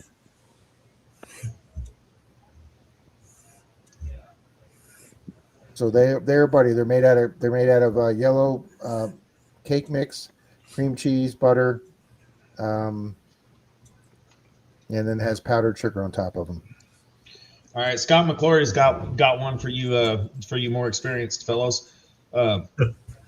Billy Joel listed 59 people in his song "We Didn't Start the Fire." Bridget Bardell died this week. How many from the song are still alive today? That's a good question because, yeah, Bridget Bardot just died at 91 this week. Yeah. 5 Mile. I finished off the last of my eggnog before we went to trivia, and I'm out of peanut butter right now. So yeah, life's tough right now. I couldn't tell you, Scott, because I don't remember. I know I've heard the song. I just don't remember the people in it. So it's been a while. I thought we were staying away from peanut butter, Rob. I've taken the holidays off trying to diet, Zach.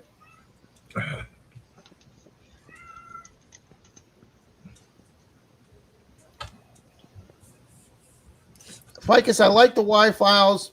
I find the bit with him talking to his goldfish a little weird.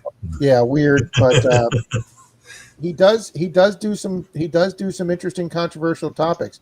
And one of them he did, and I thought about talking to Bill about this, was did the government come in and seize all of Nikola Tesla's patents and secrets before anybody discovered he was dead? That's a good one, Rob. We should do that one next. Yep, because it was widely rumored that the government, the black suit guys came in and took like 27 boxes. And one other guy got away with 4 of them. Yep. Because he had a distant relative came in and said there was only a few boxes left when he got there. Roger goes, "What do you mean? What do you mean the Earth's not actually flat?"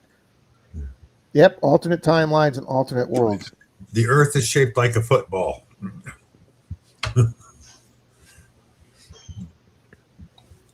Now, is it the UK European shape of football, or is it the American? No, it's the American shape shape of of football.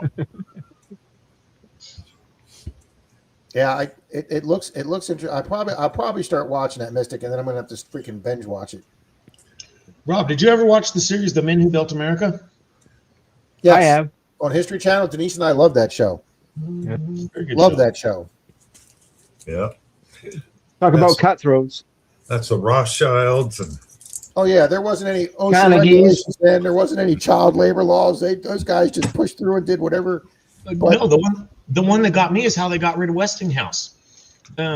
He had a loan from somebody or another, and back in those days, when you had a loan from somebody, they could call in the loan at any time, and you had to pay it. And in order to get him out, whoever his rival was called whoever when he figured out he had a loan from so and so, and Probably they got Edison. so to call the loan and killed his company. It ended it right there. It was over. yep. Yeah, like you just said, it was cutthroat back then. Yeah. I mean, I think it was Westinghouse. It was Westinghouse that was funding Nikola Tesla for a while, and he basically got convinced to cut the funding for Tesla. And as soon as they cut the funding for Tesla, he kind of went into obscurity. Well, no, he got. I think the loan got called because he was funding Tesla. Yeah. Well, I knew it had something to do with that story. Because Edison and Tesla weren't pals. Yeah, No. Mystic says it was Trump's uncle John G. Trump, a physicist who ran to the apartment to save what he could before the government took it all.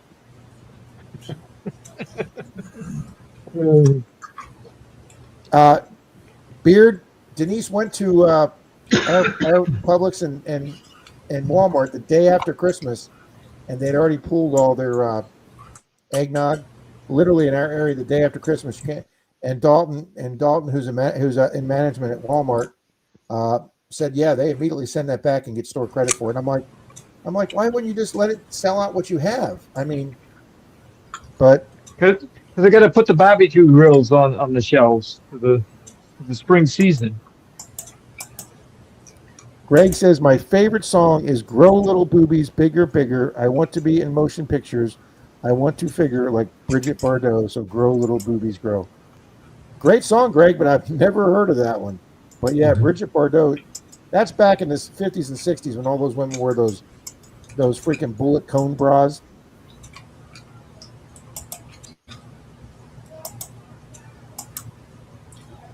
Yep, Susan's up on that. She can be in our conspiracy chat.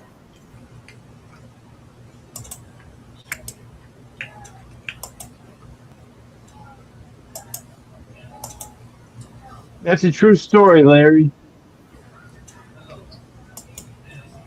Yes, I'm speaking of Tesla. Absolutely. Craig says that's my favorite song. Well, I'm not going to argue with any song on boobies, Craig. You know, we can't wait for you to get back down to your beach detecting. Did it look last forward. night? Did it last night, Zach? Yeah, we don't want no damn nighttime videos, man. We want middle of summer, Oh, Midday- okay. I'll be ready midday, for middle of those. summer.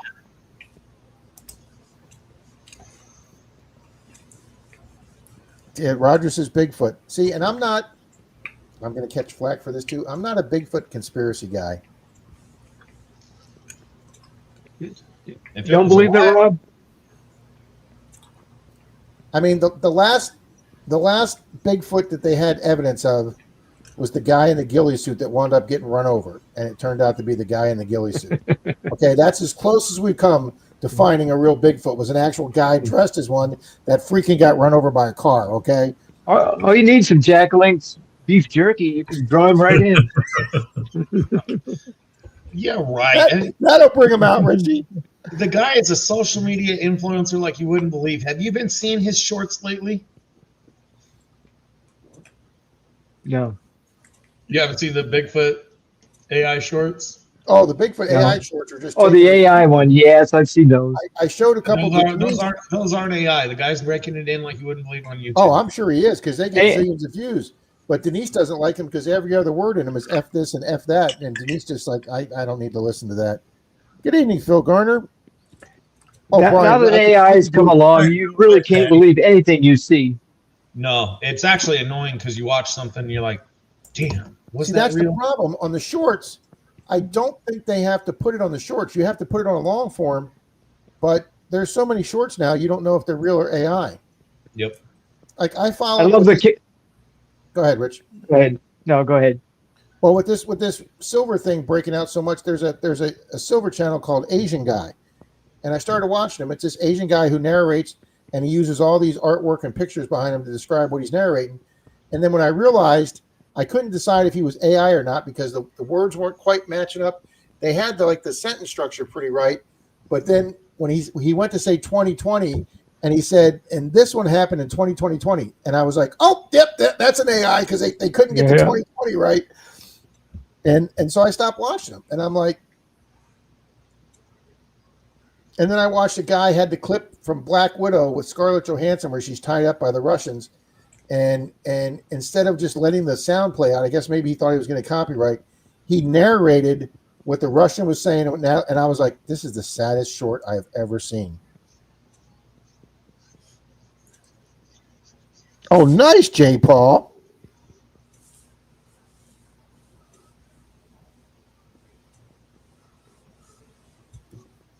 Oh, Nick says you have to do it for all videos you upload.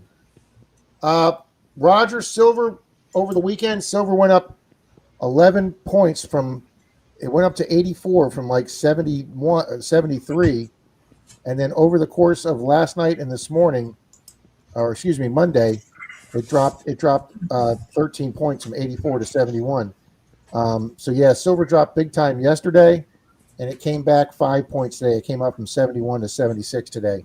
And a lot of that was people taking advantage of a thinly traded market. Yes, over the holiday. it was a margin call from the London COMEX or the London Bullion Exchange, and they're trying to keep the prices down because of all the big banks have shorts on silver. And the problem is if it goes up, they're going to have to get called in, and they're going to have to produce the money for those. I'll tell you something. It's amazing. Parkrat's been following this for like a year. I've just been following it now for like 2 months. And it's amazing how the multi-billion-dollar banks, and I'm not talking conspiracy theories here, but how they manipulate the silver market. And it's finally to where China's buying up so much physical silver right now that they're trying to break this paper hold that they have over silver exchanges with just paper trades. That sounds like a conspiracy show we could do. Yep, absolutely, Roger. Yeah, let me.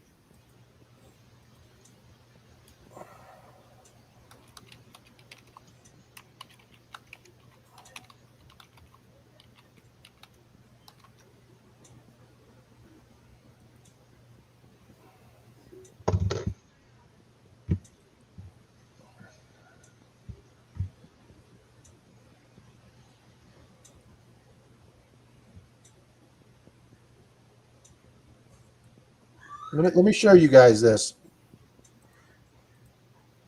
This is a YouTube video that was made in China, and this is how people in China are trying to make money. The title of "People in China are selling their houses to buy silver." This is on the street in China. Look at those bars.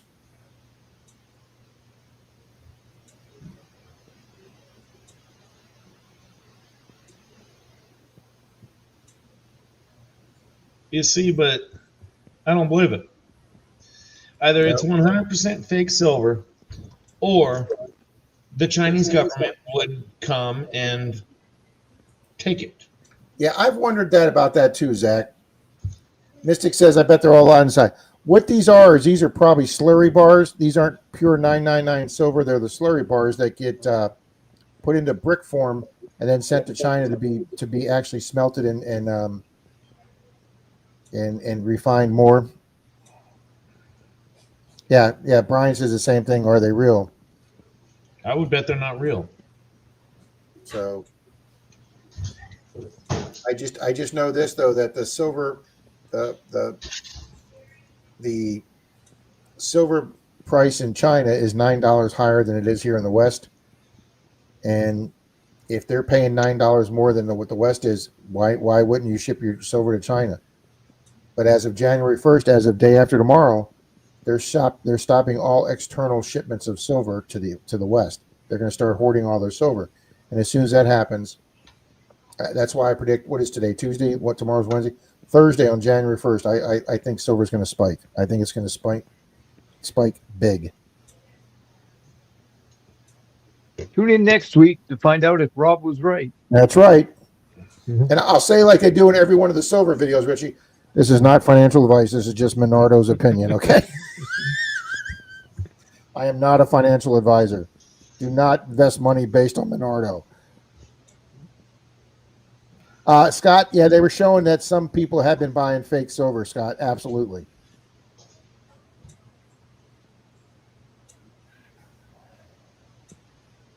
Miss Susan, have a great night.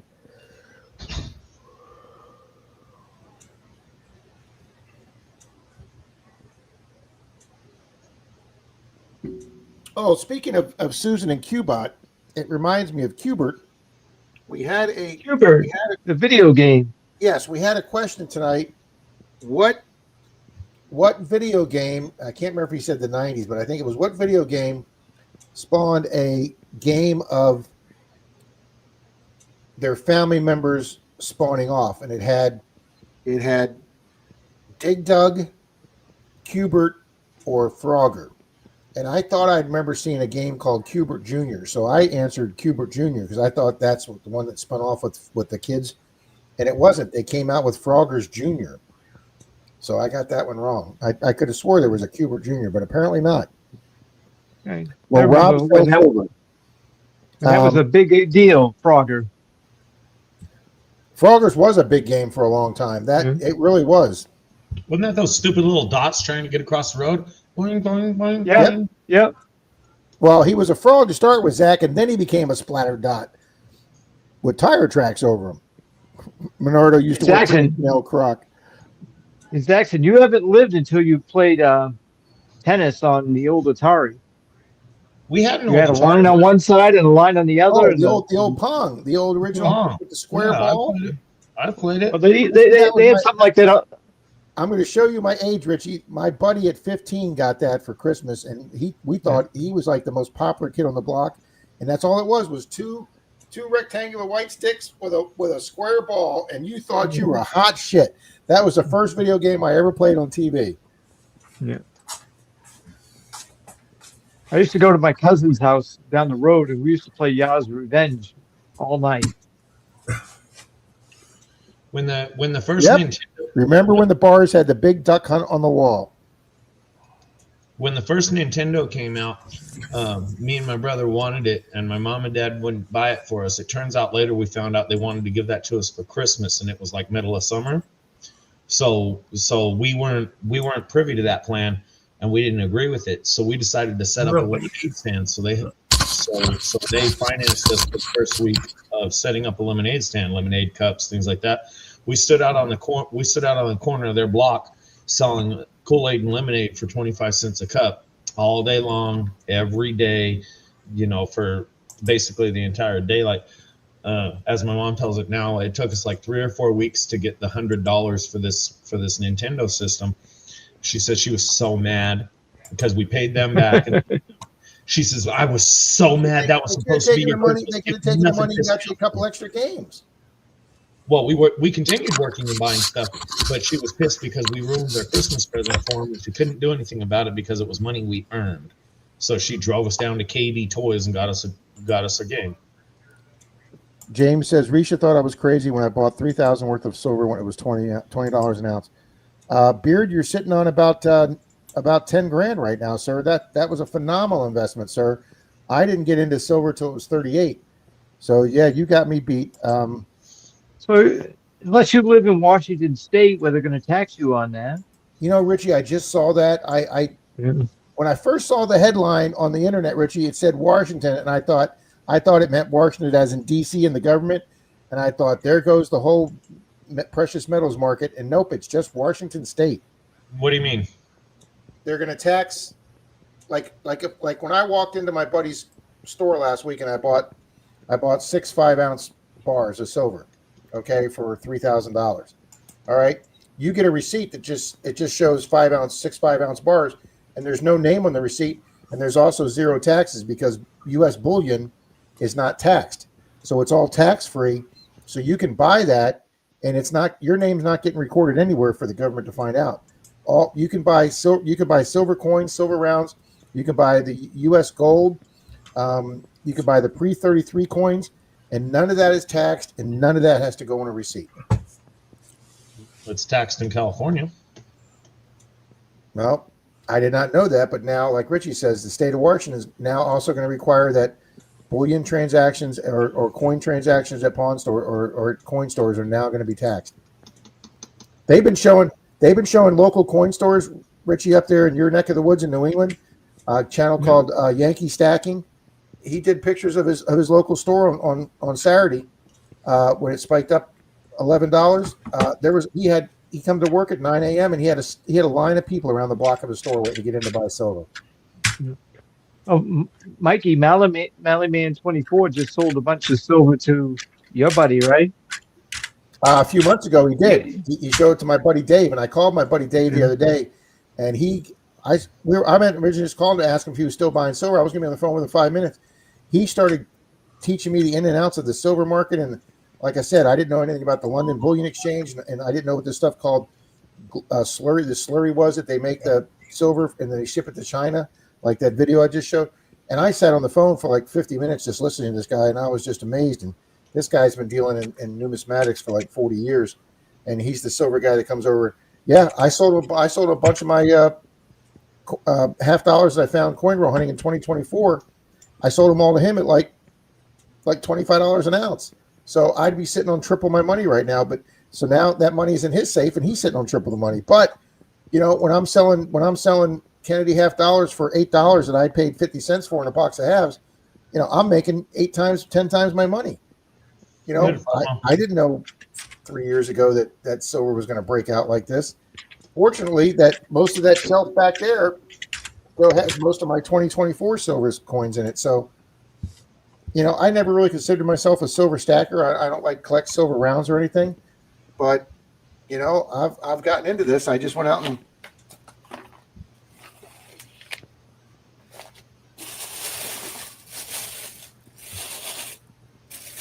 All right, here's something interesting.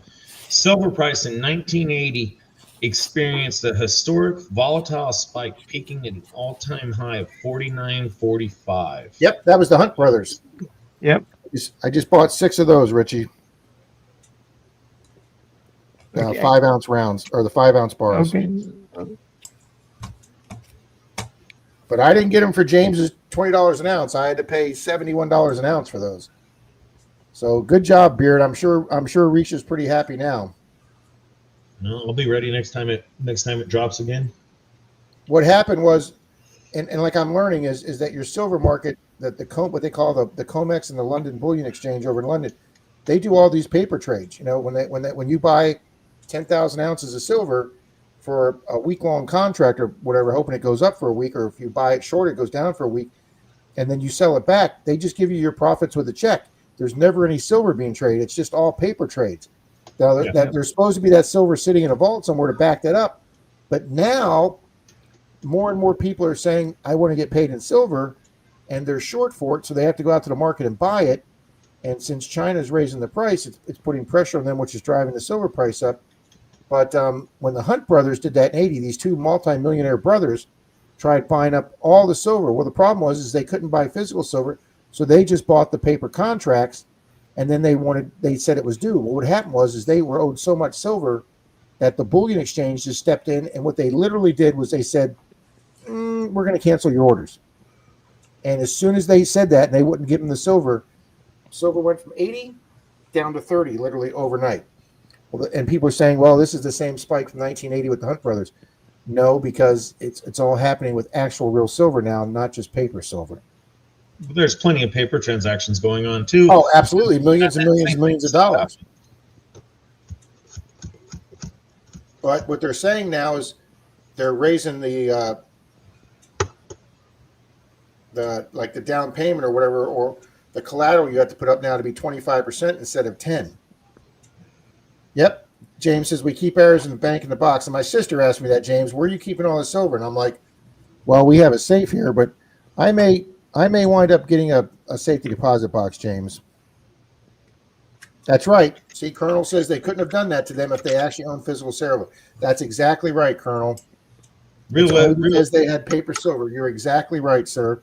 Realistically, Rob, for as bad as it is saying you hold anything online, you just don't tell any of your neighbors or anything like that. Your neighbors on your block don't need to know that you're a silver hoarder.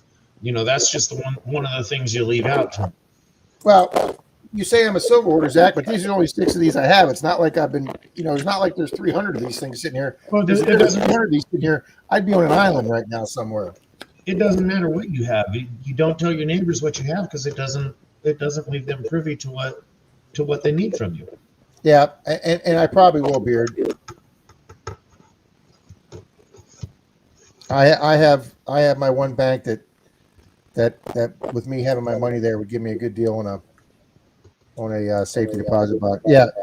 Colonel's right. JP Morgan just started buying physical silver. Absolutely. Wow, Colonel's following this right on. He's spot on.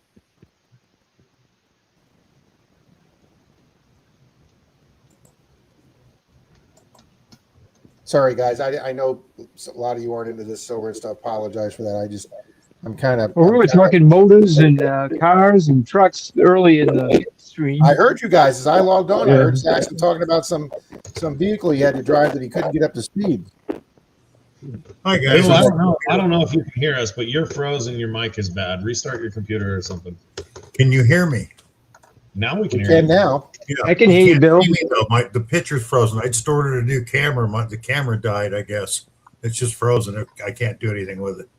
Yeah, you're frozen. You're frozen here too, Bill. But it's a nice clear shot, though, Bill. The camera's froze. And it's got a good angle, looking down. James says any silver or gold we find detecting goes straight to the bank. You know what though? That's great, James. But Gregory Gibson just had a great comment. What happens if the bank fails and locks their doors?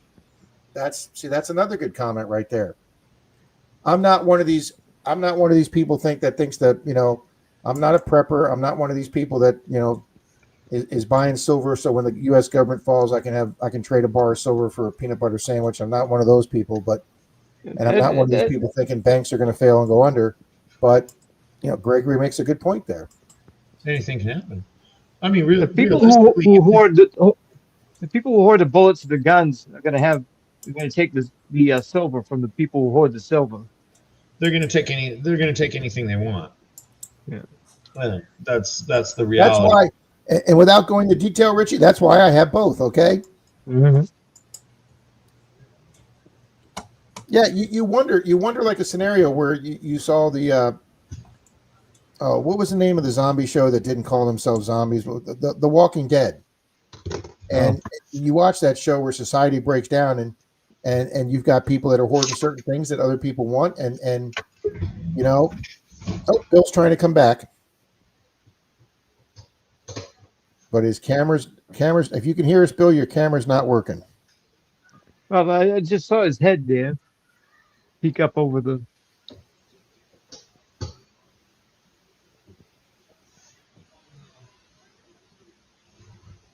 But yeah, that's a good point. That's Jackson. Bill's computer's contagious. My speaker started acting up. We have a coin and bullion store here, and if you buy silver from them, they charge 7%. Is that 7% tax or 7% margin? Can you hear me? Yes. Yes. Yeah, no, it's We're my, getting feedback though, Bill. yeah.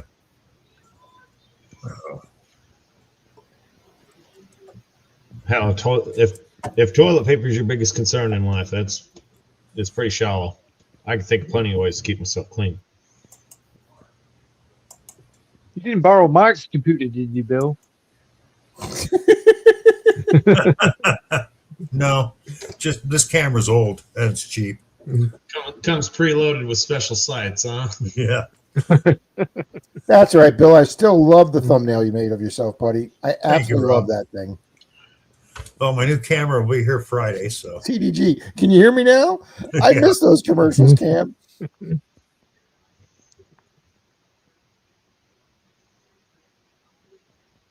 Now, see, it's funny because Nick said start hoarding toilet paper. It's funny, when I was a teenager and the first time I really traveled alone, and I flew up to my sister's up in Missouri, and I went to go into their hallway closet. There's like 15 tubes of toothpaste. There's like 30 rolls of toilet paper. There's all kind of soap and shampoos, and I'm like, you guys like expecting like the zombie apocalypse? And she says, no, wait till the first time you get snowed in and you can't leave the house for 3 weeks and you run out of soap or toilet paper. And see, I didn't, I had never experienced living up north in the snow, so I hadn't thought about having to deal with that kind of stuff. Absolutely, Bart. That's quite a bit of spread, Garrett. 7% quite a bit of spread. The store we have up here in Spring Hill, they pay you 2% under spot and they sell it for 3% over spot, so they only have a 5% margin. And it's a little shop up here, like a little, what do you call it, like a strip. There you go, Bill. Yeah, there's a wire into the back of the camera. Apparently, it's time to order a new one, but I got it to work. Well, your mouth isn't lining up with your voice, but we can see you and we can hear you. It's My tolerable. mouth isn't lining up with my voice. Leave it. Yeah, you look like a Japanese dub movie. Bill. Don't touch a thing. There's 8 minutes left. We can deal with the spaghetti western. Yes. There you go, Patty. Just that only you know, Patty. Bart says, I'm a metal detector, so I can hide stuff pretty well. But yeah, there's a little strip store up here, Richie, that's a coin store. And I know where he's at because he's up near the chiropractor I have up in Spring Hill. I don't go up there that far because they're 40 miles away. But I know where his shop is, and there's a YouTube channel that does a lot of coin videos from his shop. So he came on this morning and like 8 o'clock when he got to his shop, and he did a video today talking about silver up and down. And then he said, I want to explain to you what my margins were. And he flat out showed every coin, every round, every bar, and what he paid for him and what he was selling them for. And it was only a 5% spread. So he was only making 5% on the money. And then he was talking about, I guess Friday when silver went bananas, he said we did $103,000 in business. From a little strip store coin shop, they did $103,000 business in one day. Damn. I mean, but you're saying they only got a 5% spread, so that's $5,000 profit, and $5,000 reinvested into later isn't that much money. No, it's not. They're operating on some thin margins. Well, I mean, a lot of people hear, oh, $5,000. $5,000 in a business aspect isn't very much money. It's just not. Even a person could spend $5,000 just like that. Well, it's just not a lot of money in a business aspect. It's good money, don't get me wrong. They had a great day. But when you're talking about capital investment, you're talking about display cases that are thousands of dollars a piece. If you want to make that store just a little bit nicer, registers, phone bills, phones, weighing equipment, $5,000. Yeah, the machine that tests gold's $2,000 to $3,000. The gold tester machine's $2,000 to $3,000 just for that one machine. And it speeds up your buying and selling process by 2%, 3%, 4%. So they're gonna reinvest in more. They're either gonna reinvest in more silver when it slows down, hoping to make more money, or they're gonna invest in equipment to be able to move more product and transactions daily. They're probably gonna buy silver if they think it's gonna go up. But yeah, like you say, Zach, they sold 100,000, but they have to go out and replace all that stuff. Gregory, each one of my 100 grand. I've got 3 or 4 local shops here, Gregory, and I've been talking to them. Each one of them's at a different. Like my big place, the Silver Queen, they're so big that they keep their margins up. Hey, Hobo. That says so now we're on par with an old Godzilla movie. Absolutely. Well, I mean, you got to think about it at that profit margin. If somebody came in and told you you're going to do a transaction that involves $100 that's going to take you 10 minutes and you're going to make $5, what are you going to tell them? Are you going to work 10 minutes for $5? Would I? Yes, because that's $30 an hour. But making $30 an hour from manual labor is different than having $30 an hour if you have a truck full of thousands of dollars worth of equipment in it. Like you, Zach, you've got, besides your knowledge of your, your repair, mechanics, you probably carry thousands of dollars worth of tools around with you. In my daily truck, yeah, I carry about 30, 40. Yeah. Now, do you have an air compressor on your truck and a tire changer and stuff like that? I don't do tires. You don't do tires? Okay. Hey, Hobo Rob. Gregory says clean up at Amanda's places with her 30 rolls of toilet paper. Even Hobo Rob. Well, Hobo. Marty says I have the exact same strong box as Biff Tanner and Back to the Future 2. I should store all my precious metal under my copies of Gray Sports Almanac. If you had a sports almanac, you would not be talking to the likes of us. No, that'd be definitely one show goodbye.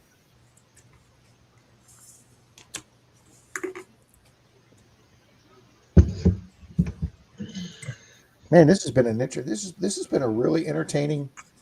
And again, I say this, guys, and I say it all the time, and I'm going to reiterate it now, and because I think it's true. I think that between Charlie's stream, Bill's stream, and the stream on Sunday, I really think we have some of the 3 most interactive participating streams on YouTube. And when I put that in my subtitle, please join us Sunday for YouTube's most interactive chat. I'm just not blowing smoke, guys. You guys bring up so many great subjects that we can expound on, or we can lean into, or you continue. Daddy. When we bring something up, you can continue it. A lead-filled locket. Nope, I have not. Nope. Nice find. I was with Dalton once when he found a little locket in it, and it actually rattled. And out of all the things we found that we can open, Dalton opened up the locket, and there was a silver quarter in it. And it's the first thing out of all the years Dalton and I and Troy have hunted, it was the first time we actually found something that had something inside of it of value. Did you smell it, though? No, I didn't smell that. There wasn't a dead dog's ass, so I didn't smell that one. I heard you guys had a tendency of smelling your finds. Oh. I still remember that video. That was hilarious. These 2 guys are sitting there going, what is it? What is it? I know everybody else watching the video at the same time going, you just dug up your dog ass. I'm like, it smells like, it's kind of like. Now I found a wallet that had a little change section in it. It's right full of silver coins, and then you flip it over, and it had a World War II silver pilot's wings in it too. Nice, Marty.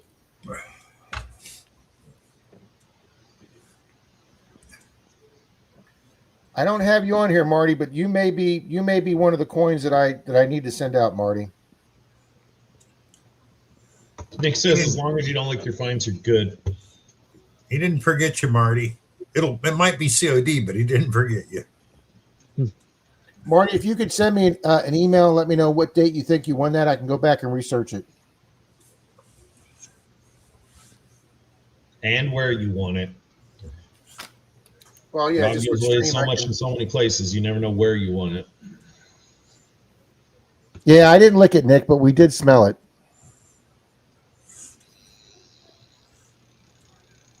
Wow. Phil says he's a few days younger than Bill. Thanks, Phil. Yes, but has Phil worked almost every job you can name? Probably not. I think Bill's had more jobs than my sister has, okay? I've had a lot of jobs over the years, yep. Lager, metal fat. The only reason that happened is because being a single parent, a lot of times I work 2 jobs at the same time. Guess the silver giveaway.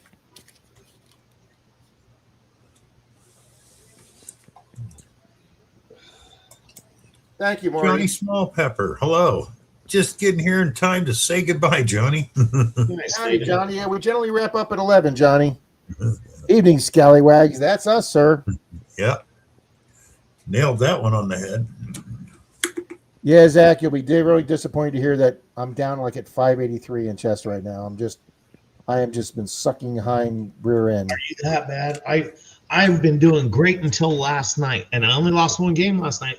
But I was busy all day long. I sat down to play 1 game before I was waiting for my Monday night shows.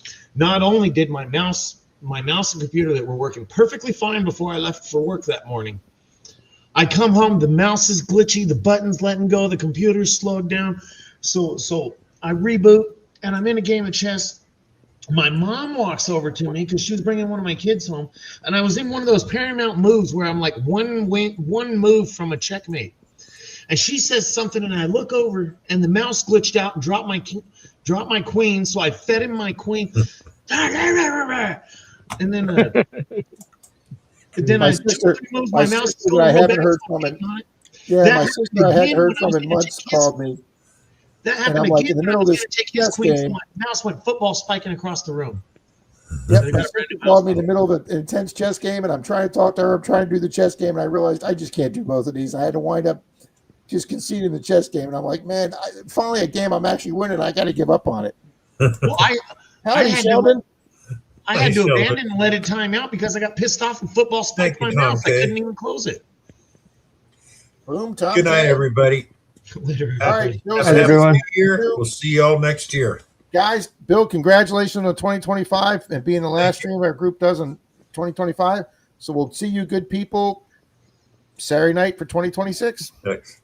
Good night, everybody.